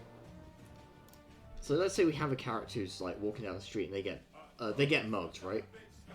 Well, okay, I'm going to try and chase after this guy. Well, okay, that would be... Well, why are we chasing after him? Because he stole our money. Right, okay, why is him stealing our money important? Actually, this is interesting, because you could make an argument for any of these. Well, safety, he just stole my goddamn money. Well, I'm putting my physical self at risk chasing him down. I mean, he might turn out to be dangerous. He also just stole my fucking credit card, and I kind of need that. My financial security is sort of important. Well, okay, how do we spin this for love and belonging? Well, what if my wallet had, like, a picture of my family in it or something, right? Or what if he stole my phone?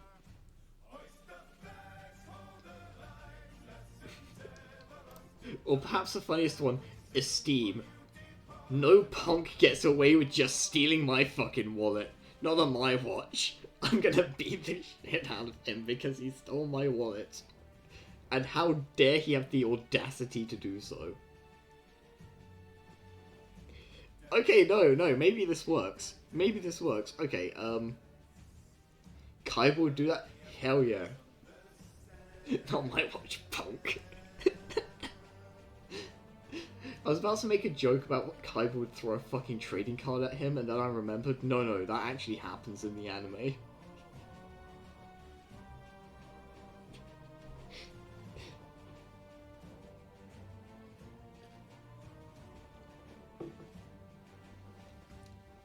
I can't remember exactly why, but he throws a trading card at someone as a fucking weapon. It is very funny. Okay, that's interesting. And like, so rather than it being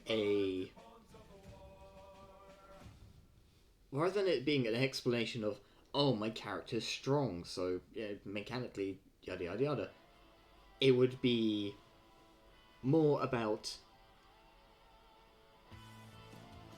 oh, right now they are motivated by this to do this, and that is what gives them...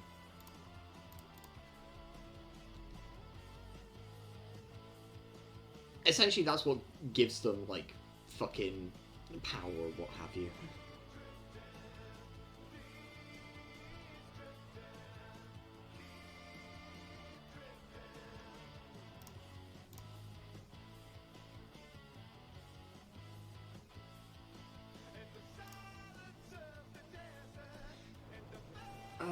But I mean, that's fine when it comes to, like...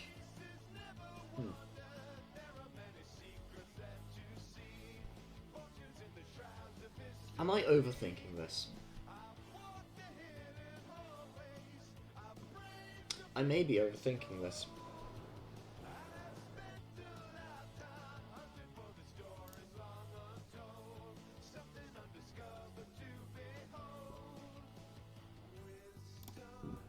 Okay, let's put a pin in this, right?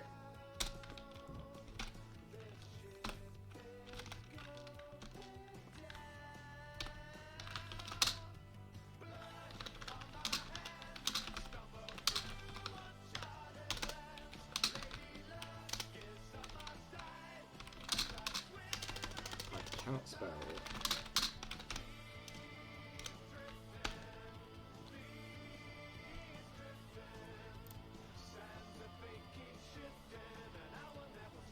See, I'm a little annoyed because, like, so many systems revert to the whole, oh, well, you've got to have, like, your physical stats, right? And it's absolutely not the only way to do things. But because so many systems do that, I constantly catch myself going, yeah, but what if they need to roll to, like, open a heavy door or something, or smash down a door, or they need to roll to run fast. It's like, you have stats up here for doing things. Yeah, but none of them are strength or speed. You don't need them. You don't need them. Look. Yeah, but what if I do need them? And it's dumb because I ran an entire goddamn campaign where I did not need those stats.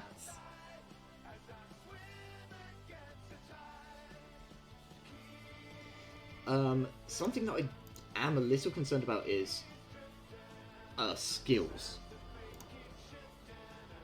Because unlike Oracle, where, you know, we've got our cores here which are effectively different, like, spheres of influence, right? I've given up fighting that, I'm just going to call them that. Where it's obvious what kind of what kind of skills you'd be able to make or take, right? Because they're just narrower views of each of these things, you know? Like, there's specific things that you would be able to... specific things that these things would relate to, so like the physiological core, for example, could have a strength skill or a speed skill, or a perception would have, like, tracking or something like that.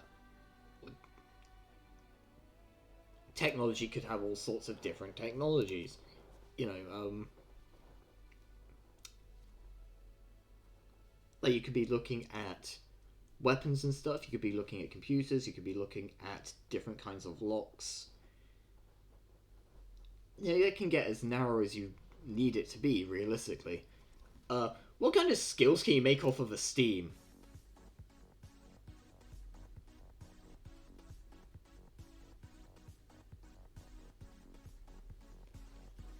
Or which of these are we going to be rolling for breaking into a building? Well, we need to understand why you're breaking into said building, and then the issue with that is, going forwards, once you've established whatever your motivation is, you're kind of just going to be rolling the same thing all the way through.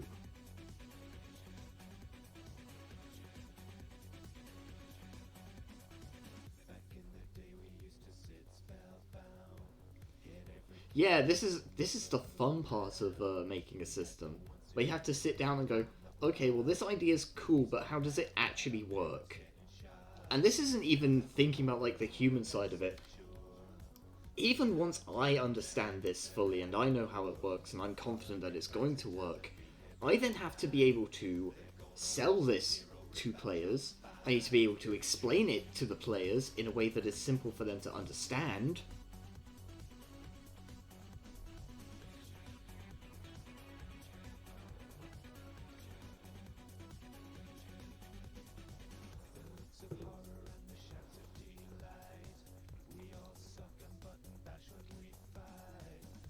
They're playing for their own interest or the interest of their character.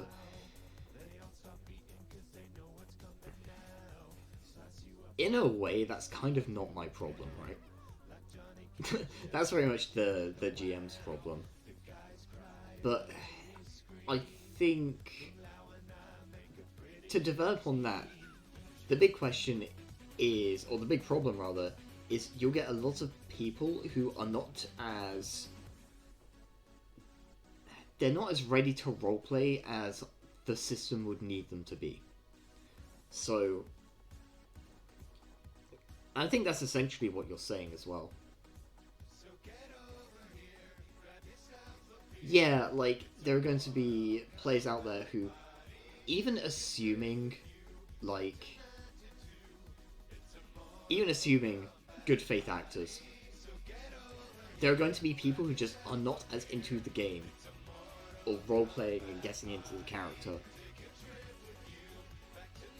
who are just like, oh, well, like, they're playing and they want to do a good job playing, but they just don't really know how to get into character, or they don't really understand, you know, it's not a problem if, you know, if they have a motivation,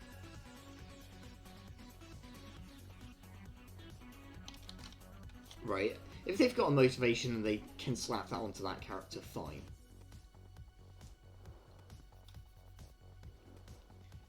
But if you've got characters that are effectively going along with it because it's what everybody else is doing, that's when we run into a problem. You need to have not just characters that have motivations, but players who understand the motivations of their characters and are willing and able to actually make those motivations in the first place.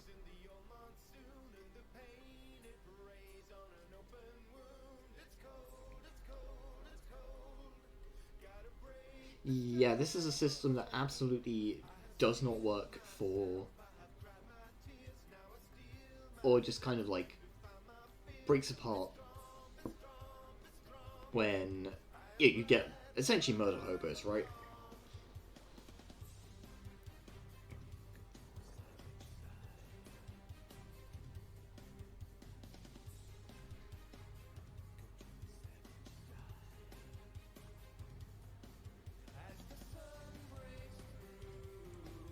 Murder hobos. Yeah, have you never heard the term murder hobo? Oh boy, okay, we get to do a little bit of education today. So, a murder hobo, in the parlance of the experienced roleplay gamer, or tabletop roleplay gamer, I should say. So, a murder hobo is a character who exists to do exactly one thing. That is, kill as many NPCs as possible, and sometimes party members. The murder hobo has no actual backstory, they have no actual characterization, they simply exist to cause chaos. They are frequently the source of players saying, it's what my character would do, as a bad faith argument.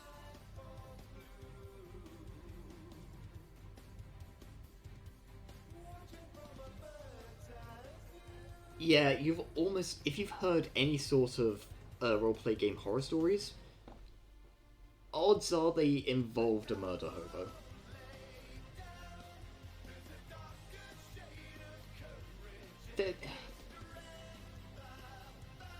Sometimes they're just played by inexperienced people, and in that case, you can usually, well, your best bet is to talk to the player and explain to them, hey, this is meant to be a cooperative game. You know, that's not really, what you should be doing. You can generally steer them onto the path of actually being a decent role player, and it's usually shakes out. Even if they want to keep playing the same character, you can, it's possible to take someone who's playing a murder hobo but playing it in good faith. It's possible to actually make them a productive and useful member of a party. Sometimes it doesn't hurt to have someone whose entire thing is just, I kill people and I don't ask questions. Yeah, if everybody else has like a deep backstory and you've got someone who just doesn't really want to be doing that, they just want to be there to swing sword, that can be fine. It's when they start causing chaos and like running around and just killing people for no good reason,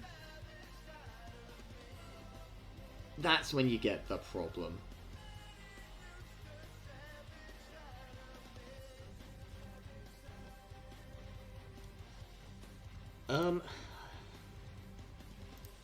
I think this is cool.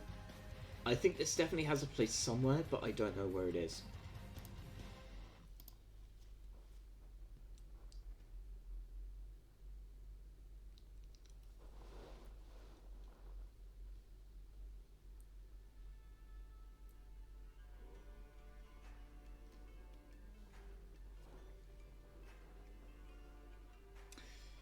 Um...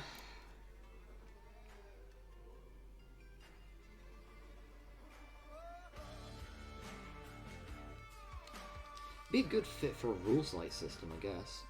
And that's vaguely what we're going for here.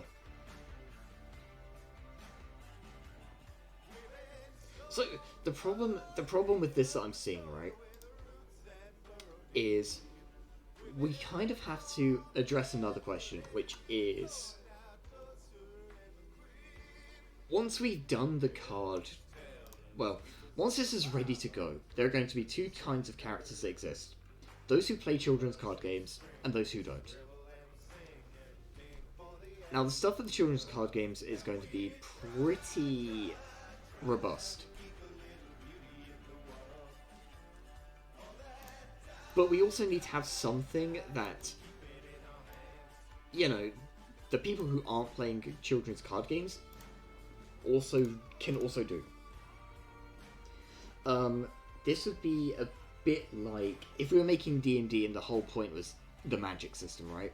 This would kind of be like making the Core 6 stats going, well, we've got the magic system and that's ready to go, but we need something for the non-mages to do, right? And just not having a combat system or anything like that.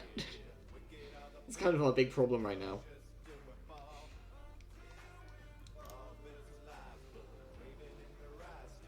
So, here's what I'm thinking, gang. We have two options here. Either we can go up here, grab the cores, and probably use the same 6 cores from Array Pool. You can go with the continuation of that, and it's a perfectly good groundwork. Casters is in the system where they have to throw fists as well. Yeah, like, and then in the context of this game, yes, the people who play card games will also be able to do things outside of the card games. However, what we don't want to do is act like everybody in the game is going to be playing cards, because realistically not everybody is. There will be people who are like, I don't want to play cards, I don't want to be a duelist. My character's entire thing will be that they are not a duelist.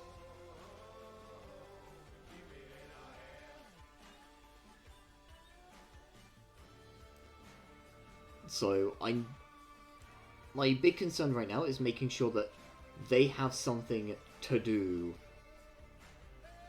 when the people playing cards are actually playing cards. Oh, I'm sorry, the combatants. My mistake.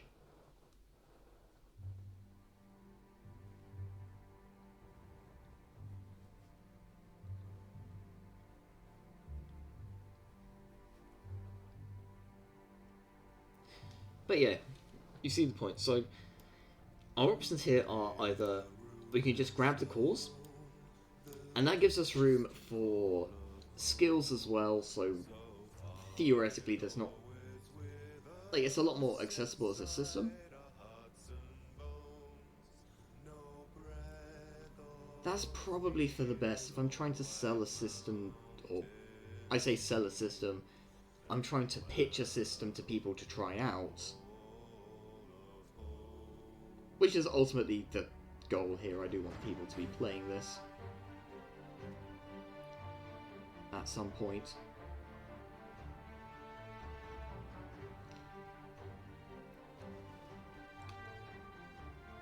That's probably the best idea, is have it actually accessible to people. The other option, though, is we can run with Maslow's hierarchy of needs here.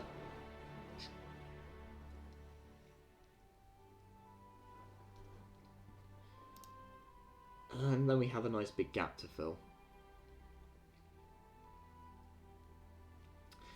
No.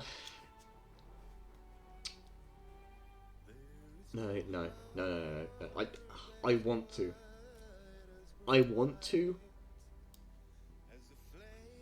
But I know that it's not a good idea. It's interesting and it's cool, but I don't think this is a system for it. I think this belongs in a different system somewhere else.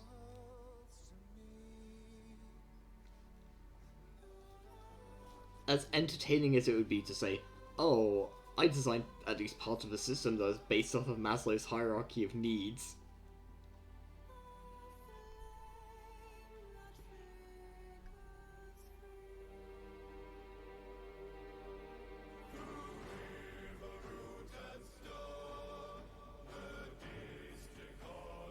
Oh god, I'm actually reading the thing. It'd be cool. Yeah, it'd be cool. But also, how many people would look at it and go, "Oh god, this is much too weird." Not to mention that people would also have to learn the cards, right? They'd have to learn the card game thing. Yeah, exactly. It's the accessibility of it. Like, it's really cool, but it's a lot to understand, and it's very different from how, again, the vast majority of games do things. So sadly, I think we'll do something with the cause. Goodbye, Maslow's hierarchy of needs. You're much cooler than we thought you would be.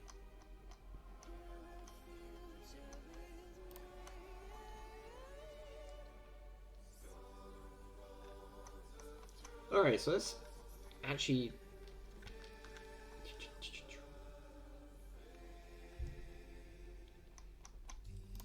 let's actually start throwing something vaguely resembling...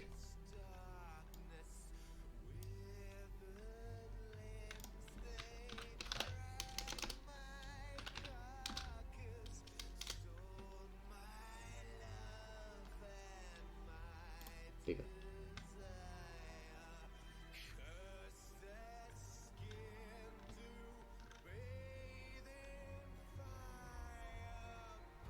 It's good while it lasted. Hey, it's not the end of the line for Maslow's hierarchy of needs. If we find a place later on, we can put it in. If not, we could put it in a different game, I guess.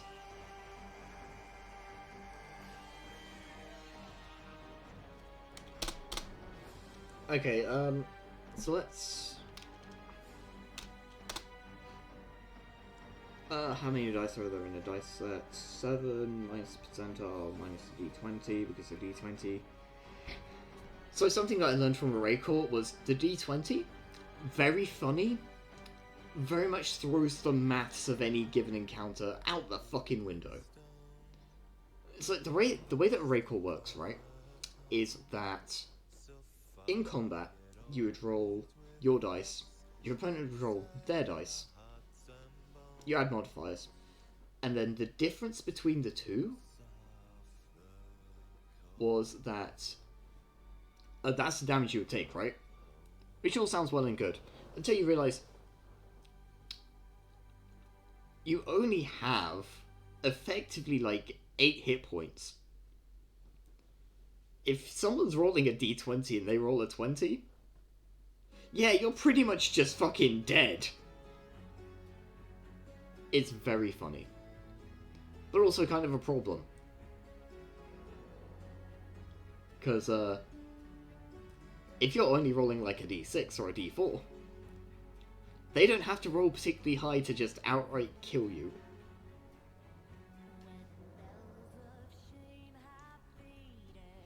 On the way home from work, hey, enjoy the look.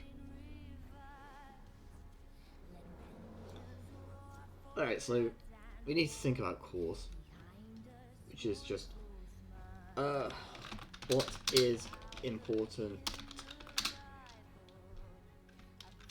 / definitive of a person in this setting.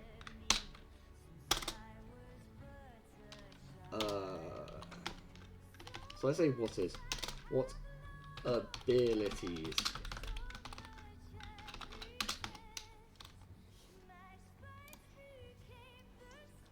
and so realistically, it's a question. This is, what are we going to be leaning on?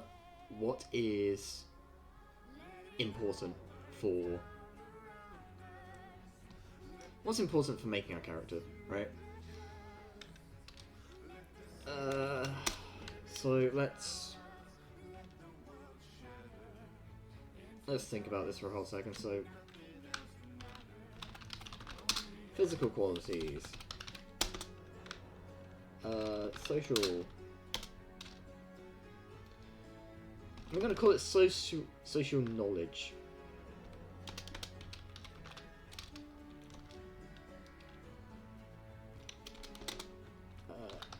Academic knowledge.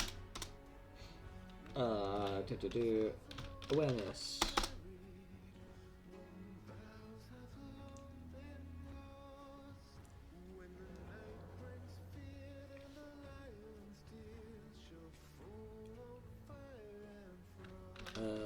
Technological ability.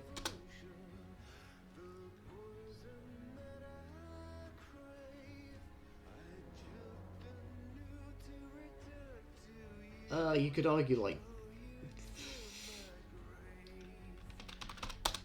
I'm just throwing some things at the wall here right now, chat.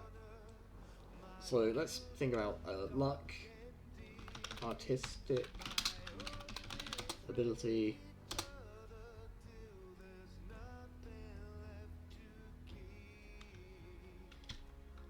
as an extension of this, we can talk about like logic.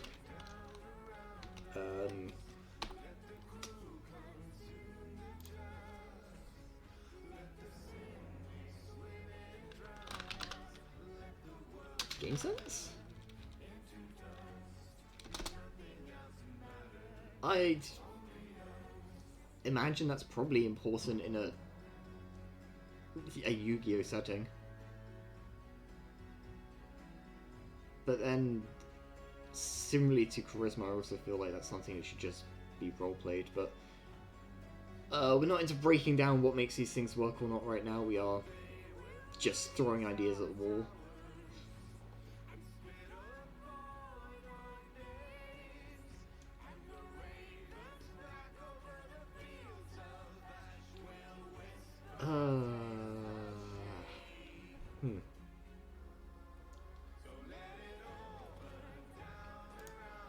I say physical qualities, that's not right.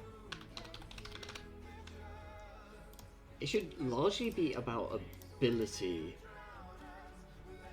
Except... well, I guess a bit of philosophy here. Important definitive of a person in the setting. Well, any sort of ability should be... or the difference between knowledge and ability in terms of role-playing. Knowledge is simply just knowing about things. It doesn't necessarily have anything to do with actually being able to do that stuff.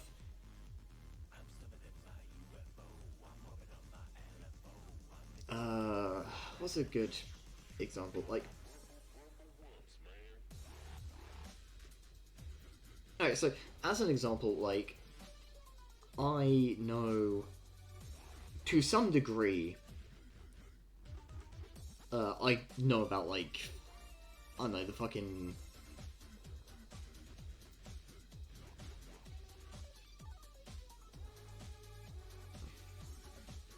I'm doing really great for pulling analogies off the top of my head today.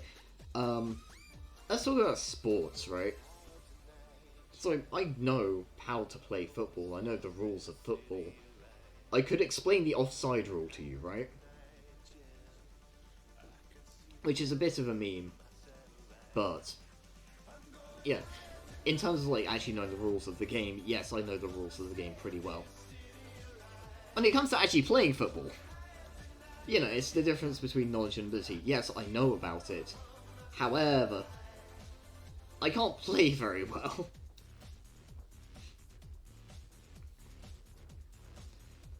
And when it comes to role-playing games, I think this is something that I was kind of trying to get to earlier with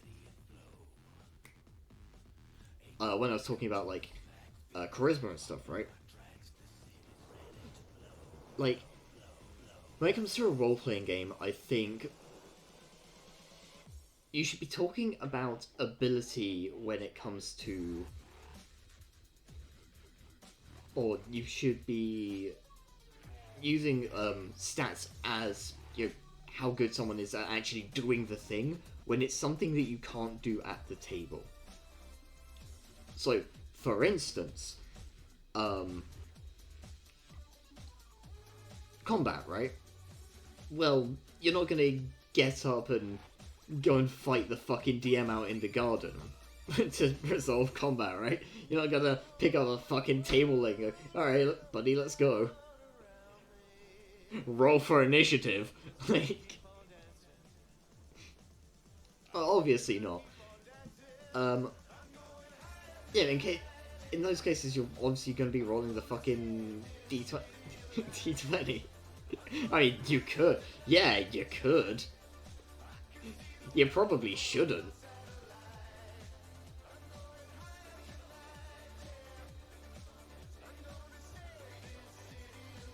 But yeah, yeah. But then when it comes to stuff like charisma or knowledge and stuff, yeah, generally speaking, that stuff where it's like, well, you can know about it, you can know about doing it well, but actually being able to do it should probably come down to role-playing. And when it comes to knowledge, that should only really be, again, when that knowledge is actually accessible. And I know it feels mean for people who aren't particularly charismatic in the real world, but what could I say? Use it as a growing experience, I guess.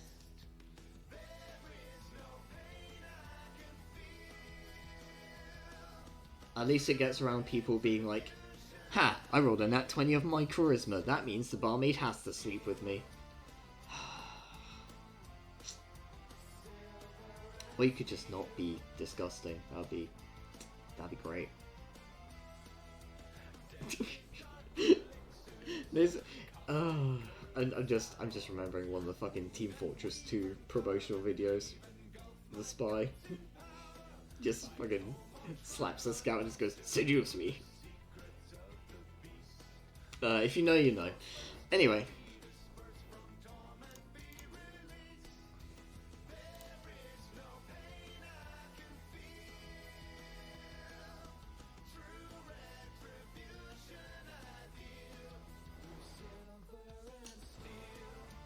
Hold on.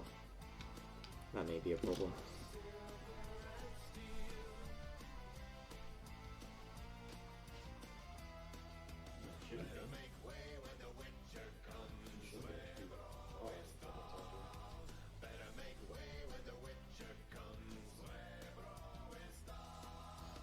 Alright, well.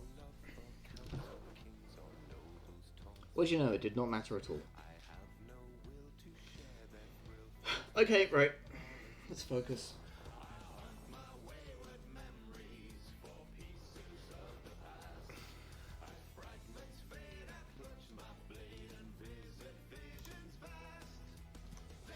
Okay, so in terms of actually important abilities or stuff that might come up and be measured in this setting, physical ability, yeah, that's pretty cut and dry. I've already said about that earlier on. Yeah, it's your strength, your toughness, yada yada yada. Social knowledge. This is not being good at speaking to people. It is a very important distinction. This is not charisma.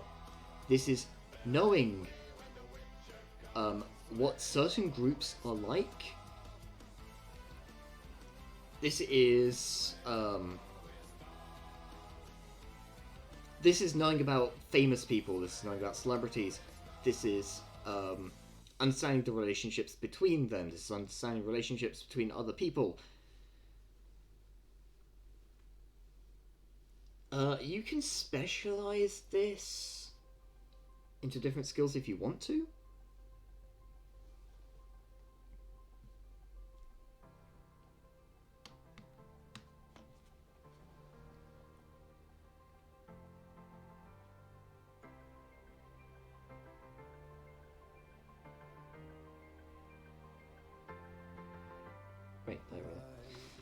So you can specialize that if you want to. It's pretty much going to come down to individual games. Academic knowledge. This is basically just like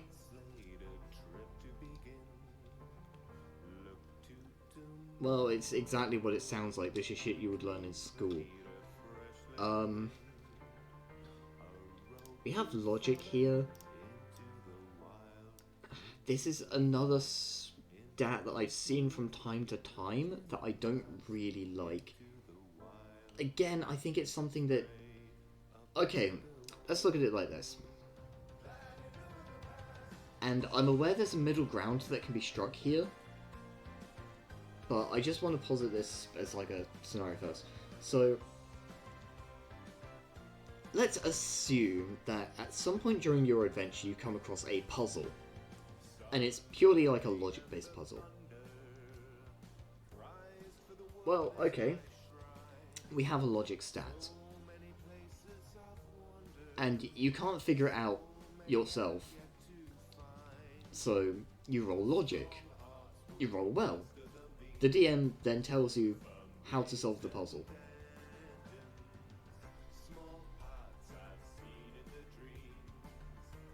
I mean...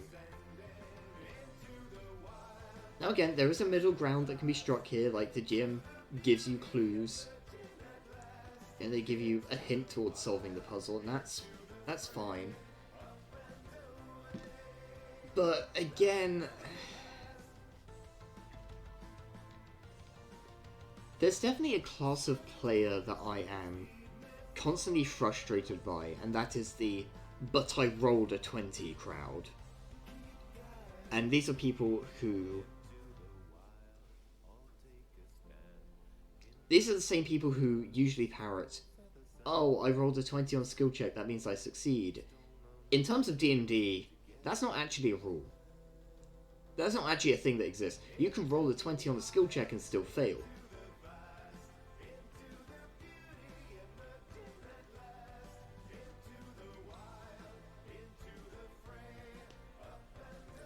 But unfortunately, it's a poisonous mindset that has just kind of continued out into other games. So,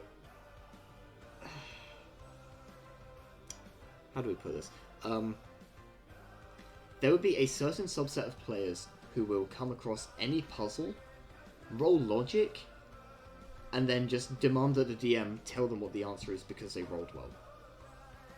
It is the same kind of people that I don't like having charisma in my games for, because they will do similar things. They will play a bard and then, "Oh, I want to seduce this person," or "I want to convince this person to do this thing.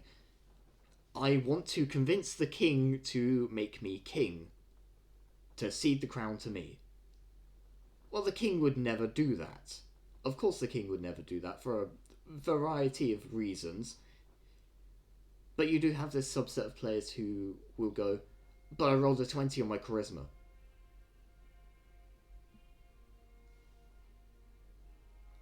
Admittedly, this is me trying to fix an out-of-game problem with in-game mechanics.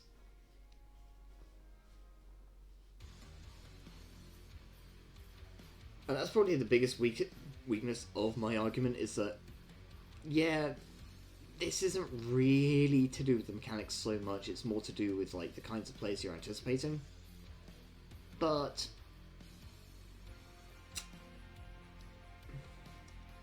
there is another part to it as well. It's like, well, how often is something like logic going to come up? I think the answer is probably that logic exists as a skill. Like, it's probably not... Well, I was going to say, it's probably not big enough to exist as a core. The kind of defining trait of a core is how... The question for defining a core is, can you make a skill that is a narrower part of this thing, that is still wide enough to actually be useful?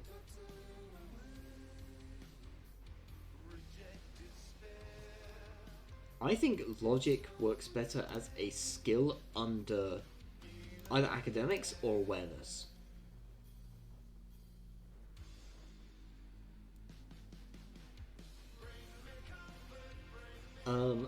Awareness is what it sounds like.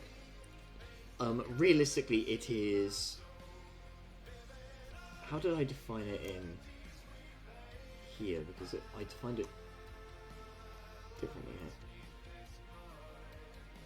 Oh no, so... It was perception in here, but I would widen it. I'd widen it for this game into awareness. Awareness is how much attention you're paying to things around you. But it's also to do with processing information that you get. And sort of like figuring things out quickly. Or to put it another way, academic knowledge is more like the breadth of knowledge. This is how much you know. Awareness is being able to figure things out.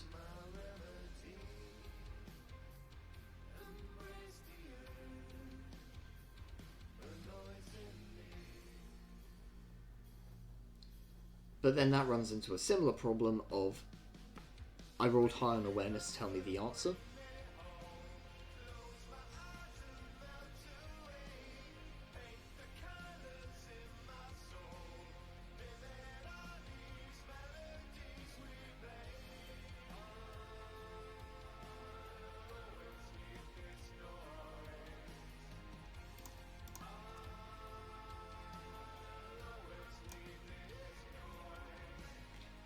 But awareness is kind of important as a core because it contains a lot of skills that you don't otherwise really have a good place for. Stuff like perception or initiative would probably come under awareness rather than anything else. You could argue that initiative should be a physical based thing because it's based on speed, but it's not always based on how fast you are. It can oftentimes be more based on spotting a problem before it's a problem. Technological ability is very cut and dry. It's just how good you are with technology. How much do you know about that shit? What kind of shit do you know about? Do you know how to drive a bike? That might be important for the car games on motorcycles. Luck, I've seen luck turn up a couple of times in certain systems. It never seems like a good idea. I mean, roll luck? I mean, we're already rolling the math rocks. It seems a bit redundant to have a system that is just test your math rocks.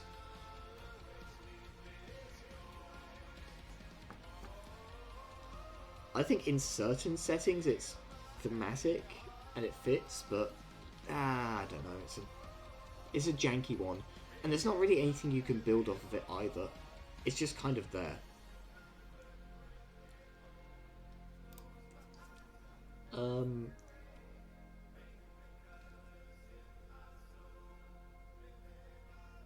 One luck in CP Red is adding luck points onto a roll. Yeah, Luck as a resource versus luck as a stat is a very different thing.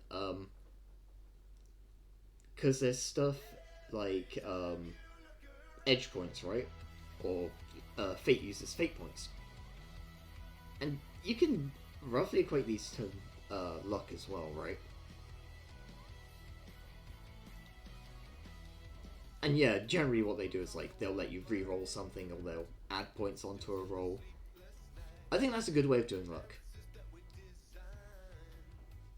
Gotta state using it before rolling.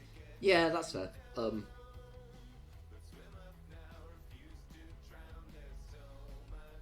Yeah, I think that's a good way of doing luck. Is having it as a resource rather than having it as a like a stat or a separate thing that you roll. But I have seen other systems be like, oh no, luck is its own stat. It's like, oh, that's a choice.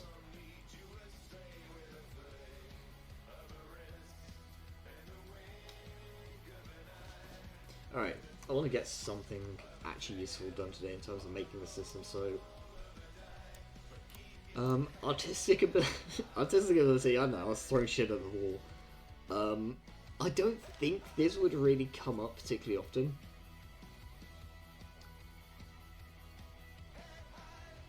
How many... Well... There's an argument to be made that it could be useful for... forging things or persuasive abilities or making disguises and stuff. But those are very niche kind of, instances. I don't think this is something we realistically have, like, stats for. And game sense, I think game sense falls into the logic charisma thing that I was talking about earlier. Especially in this game where we're going to have a dedicated system for, you know, a card game. Imagine playing out a card game and then having a player... Like, imagine you play out a card game and this player loses the game. And then they start complaining because they've got a higher game sense score than the person that beat them. It's like... Yeah, but you played bad, dude. Or, like, you just got unlucky or whatever. Like, eh? But people are gonna cry. People are gonna get upset over that. I can already feel it. So it feels like a stat that should exist, but I think this is a stat that exists over... Or this is a stat that exists... Actually, both of these are stats that exist on top trumps cards for this game, right? Like, if you took the characters in this game and then put them onto top trumps cards, these would absolutely be stats that turn up. In terms of a role-playing game, I think these two are bad. I think these are not particularly helpful at all. RNG can fuck you over too. Yeah, that's true. So what have we got? 1, 2, 3, 4, 5. Let's get rid of logic, because I think it'd be more of a skill than anything. Right, I think that's a good 5 to go with. We'd have D4, D6, D8, D10, D12.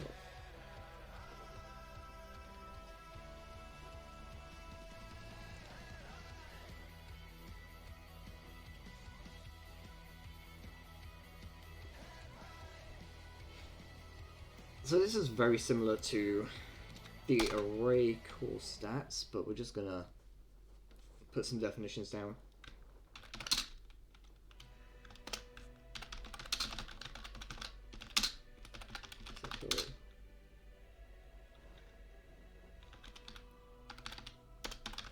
Choose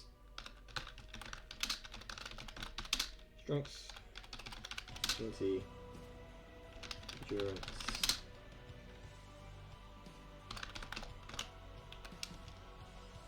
balance, accuracy, etc. Social knowledge. Okay, not. Can you tell I have a bit of a thing about? I will say, I don't hate systems that use charisma. I don't refuse to play systems that use charisma. If your system uses charisma in some form, in some manner, that is absolutely your prerogative. It's charisma. No, don't shut up!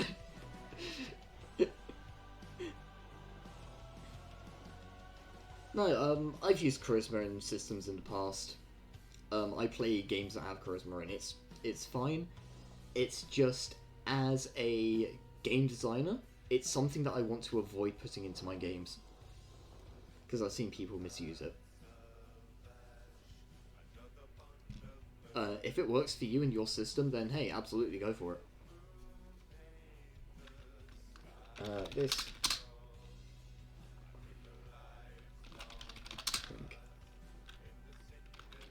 about certain people, groups,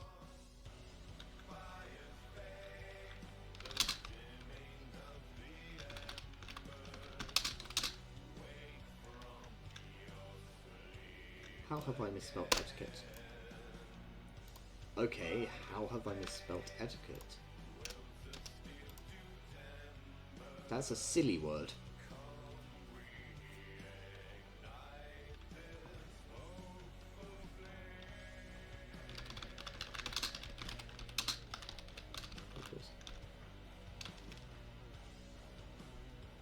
I'm going to be cribbing from this as well.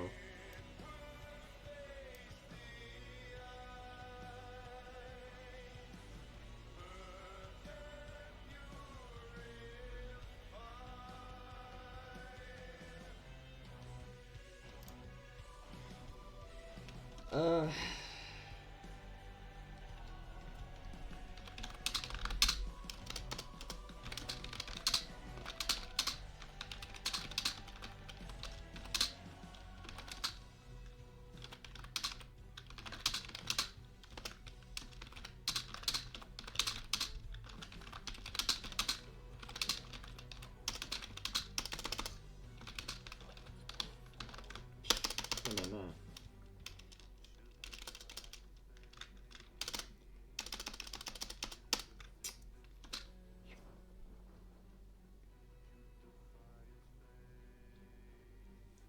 Do you want to add to this? It's knowing about certain people groups and etiquette in different social circles.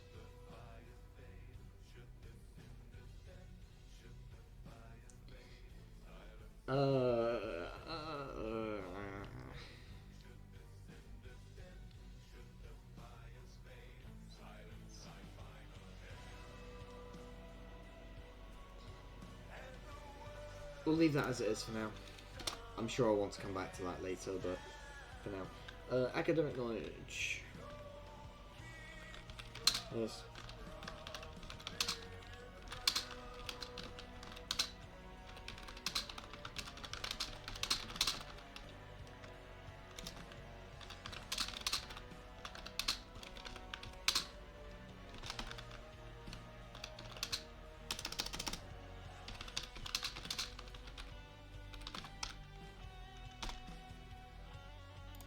Knowledge.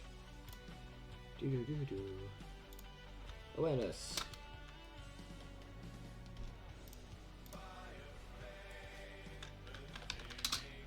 Yeah, ability to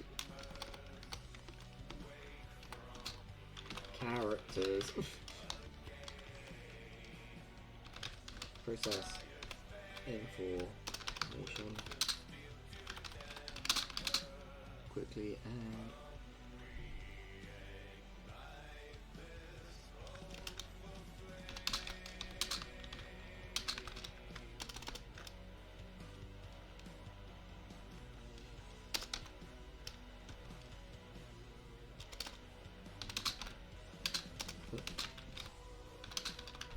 spot details and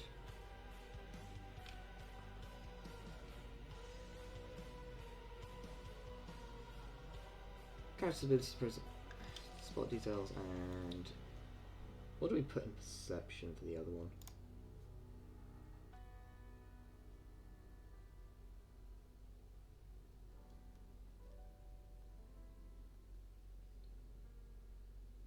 Oh, awesome.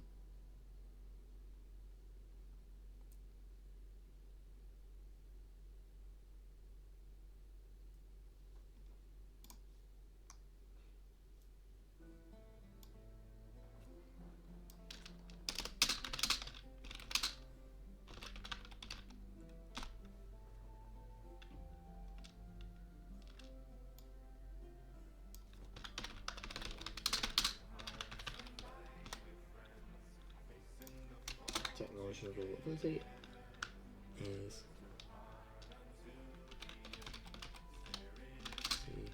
an understanding of different technological systems.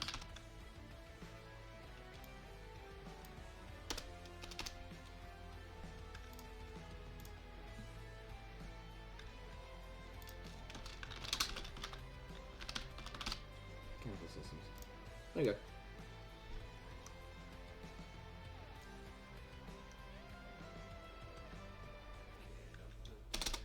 Okay, so this is our baseline here. Is that a table? Table.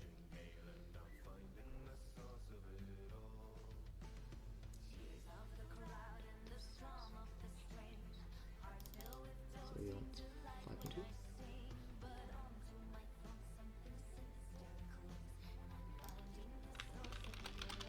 Physical. Social. Demic. Tech.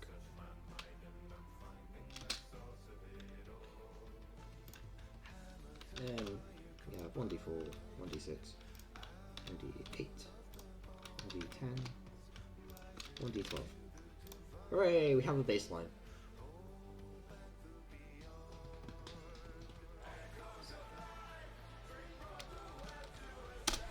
Okay, so now we have effectively we have 2 other things that we need to do before we have a before we can approach having a working system. Question 1. Card games. Well, actually, we have a question 0 first. How do dice work? I'm thinking I can answer this very simply, and that's just going to be the same way as... Very cool. Unopposed. I don't have to... I don't have to prove anything to you, shut up. Roll 3+. Oppose equals roll versus opponent.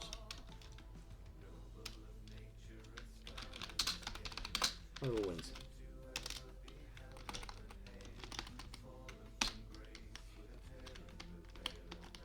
So card games.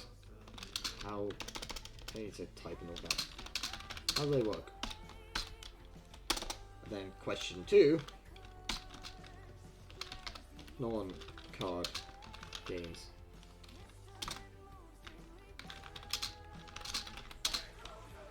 What are they? And how do they work?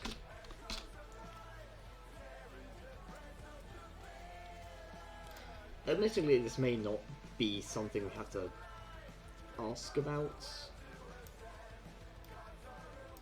but this is something we'll have to ask about.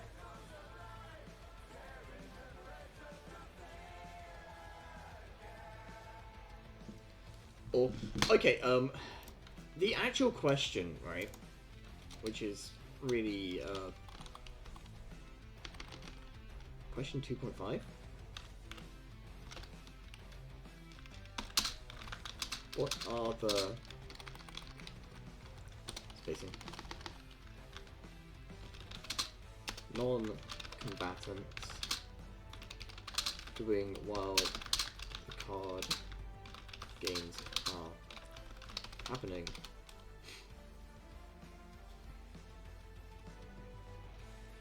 And this is the big question. This is what's going to make or break this system.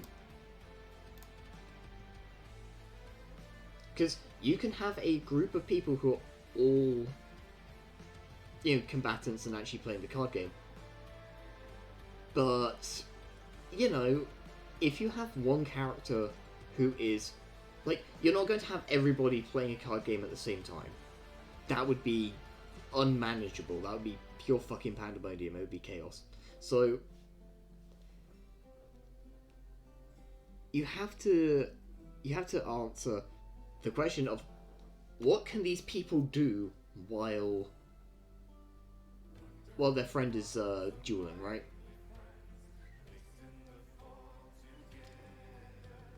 That's what's going to make this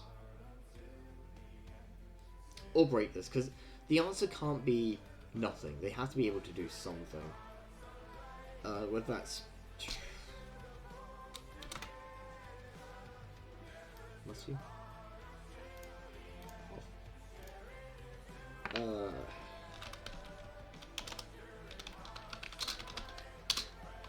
Supporting their friend. That's elsewhere. Intervening?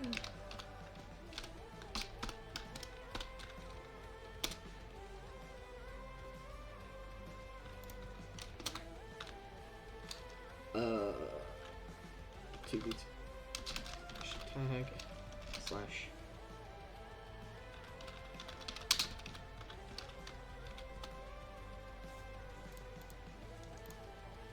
Battle Royale. This is all stuff we can think about.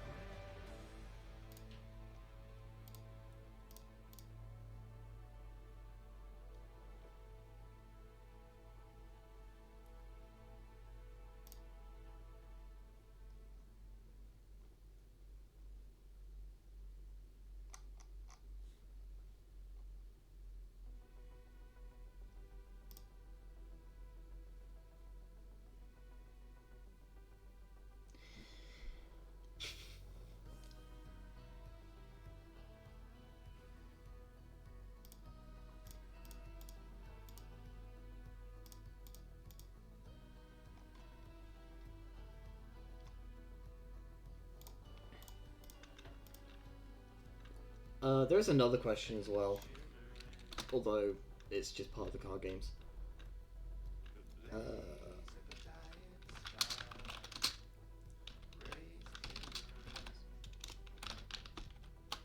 Because we probably don't want to dedicate like an entire duel to, you know, Goon A. You know, fucking thugs A and B probably don't need to have a proper throwdown. There's probably a faster way to resolve that.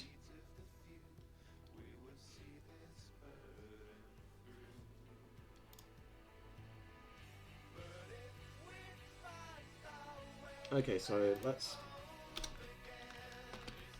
homework. Stuff that I need to do before next stream. Let's look at how some games use cards. Such as tarot. Actually, it's pretty much entirely just going to be tarot.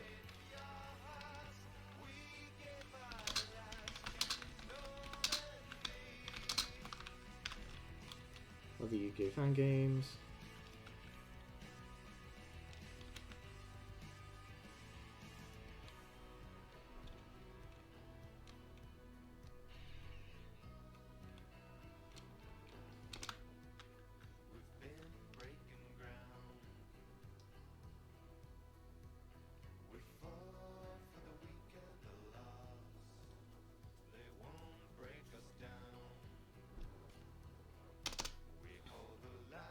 Okay, yeah, I think that'll do it. This is something I'm actually kind of concerned with, because I can't really think of any good ideas off the top of my head, so I'll have to sit on that. But we're actually in a pretty good place right now.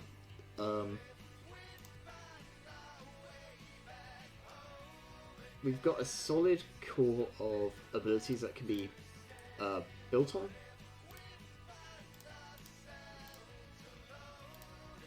It's a good groundwork. We have a basic system that I already know works. And basically we can resolve a fight in the system now. Well, actually we need to figure out how much...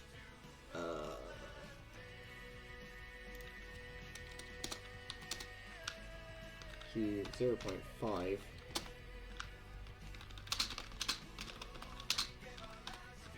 How does combat work?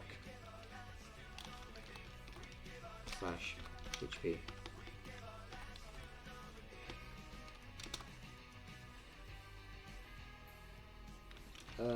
Each time use a combat roll.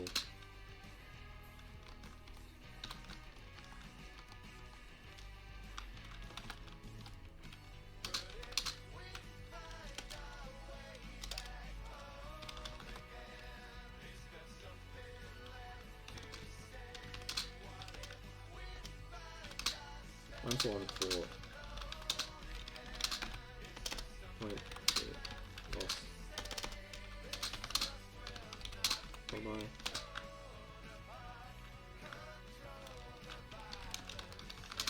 Injury and full. Unconscious. There we go.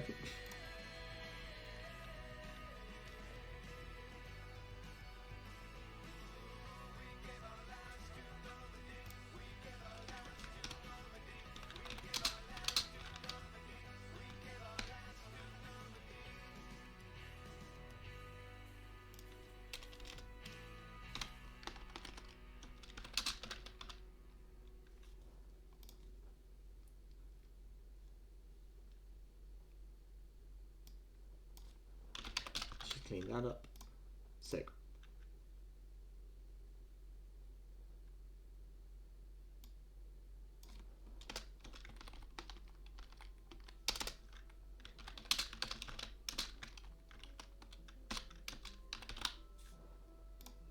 Thunder 3 or 4 unconscious.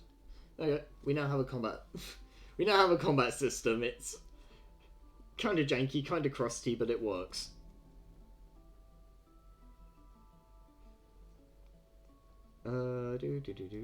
So this is all stuff that I'm gonna have to, well, we're gonna have to figure out next time.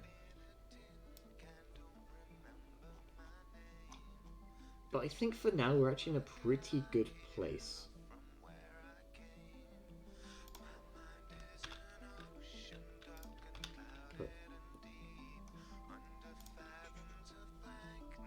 Alright, let's save this up. Slightest players. I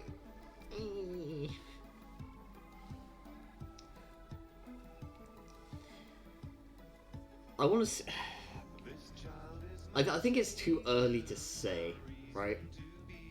I think we can't really say too much about it until we actually get the card game part set out, which I have ideas for. But that's easily going to need some work. And this is, I think this is the big problem. Because this is going to be the main form of fighting for the system. And unlike other fighting systems, you kind of can't just jump into this. Like, because the duels in this are going to play out like Yu-Gi-Oh! And like Battle City, right? Where they were actual bracketed matches in a tournament. Like, you can do a grittier thing where there's, like, you know, no holds barred and other people could just jump into your duels and start throwing cards. That'd be pretty fucking sick. I'm gonna put that. I'm gonna put that as a...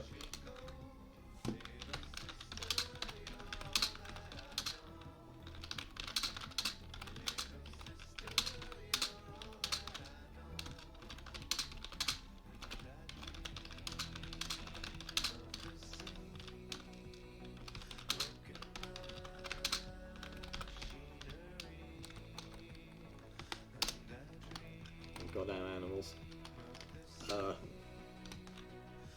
It's the opposite of pejorative. I can't remember what the opposite of pejorative is, hold on.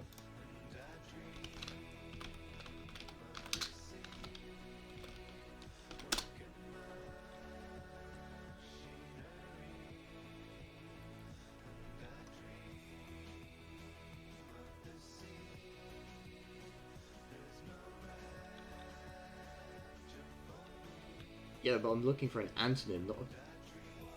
Show me antonyms. Alright, I guess we'll just go with complimentary then.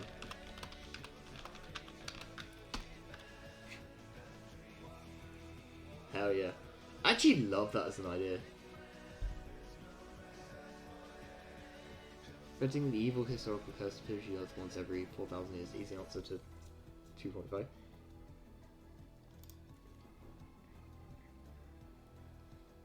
Well, no, so this is actually a serious question, that's the thing, right? Because, like, in a game where you can't just jump into the combat, right? and only one person gets to be in combat at a time, you need to have something for the other people at the table to do. Especially if that combat's going to be, long. Like, to put it another way, it doesn't feel good to be sat at a table for like half an hour with nothing to do. I was playing a game very recently where one of the players was literally sat there for about 3 hours without anything to do, and I felt really fucking bad for them. I was not GMing. But, it was awkward.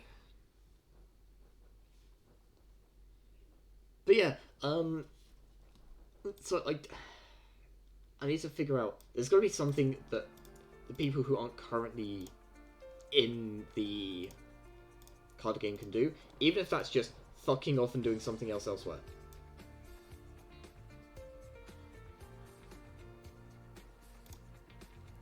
The only other thing that I can think of is making sure that duels do not take like a lot of time to do. Like, they might be the focus of the system, but actually resolving a duel takes like maybe 5 minutes, if that.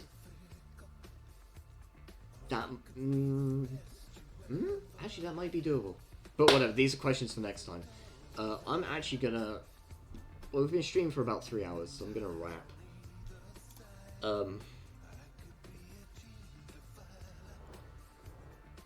We are starting to slip, gang, so...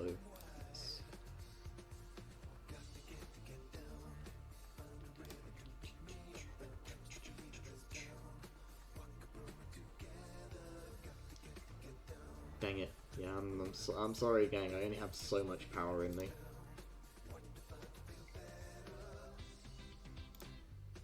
I just gotta eat.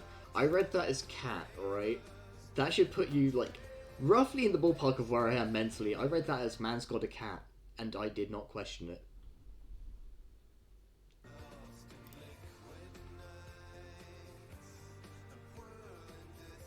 There we go. But I'm not going to leave you guys high and dry. We're going to try and find someone to raid.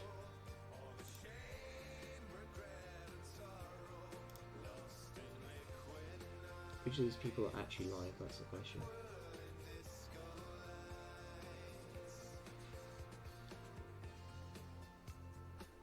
It's a bold strategy, Cotton. Let's see if it pays off for him. Oh, I think we need to raid you. I think we absolutely need to raid this person.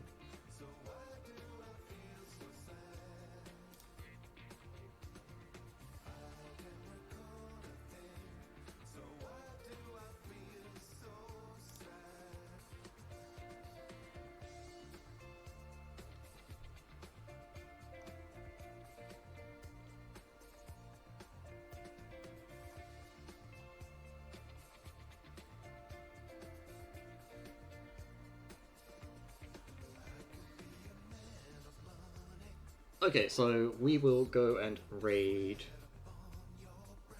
Or we will attempt to raid. This doesn't always work, gang.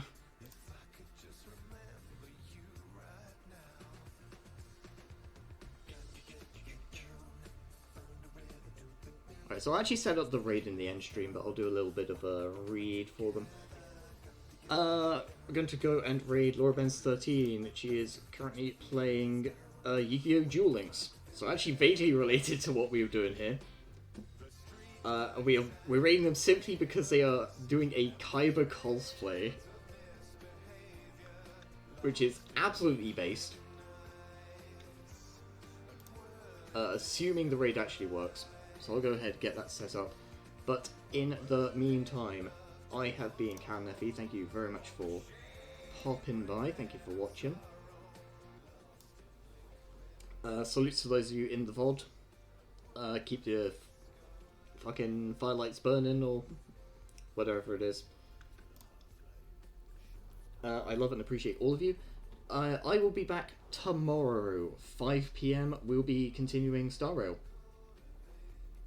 A game where I am continually confused by living in Noun City. Seriously, just everything has a name. I do not understand what's going on. But March is adorable, and that's enough for me.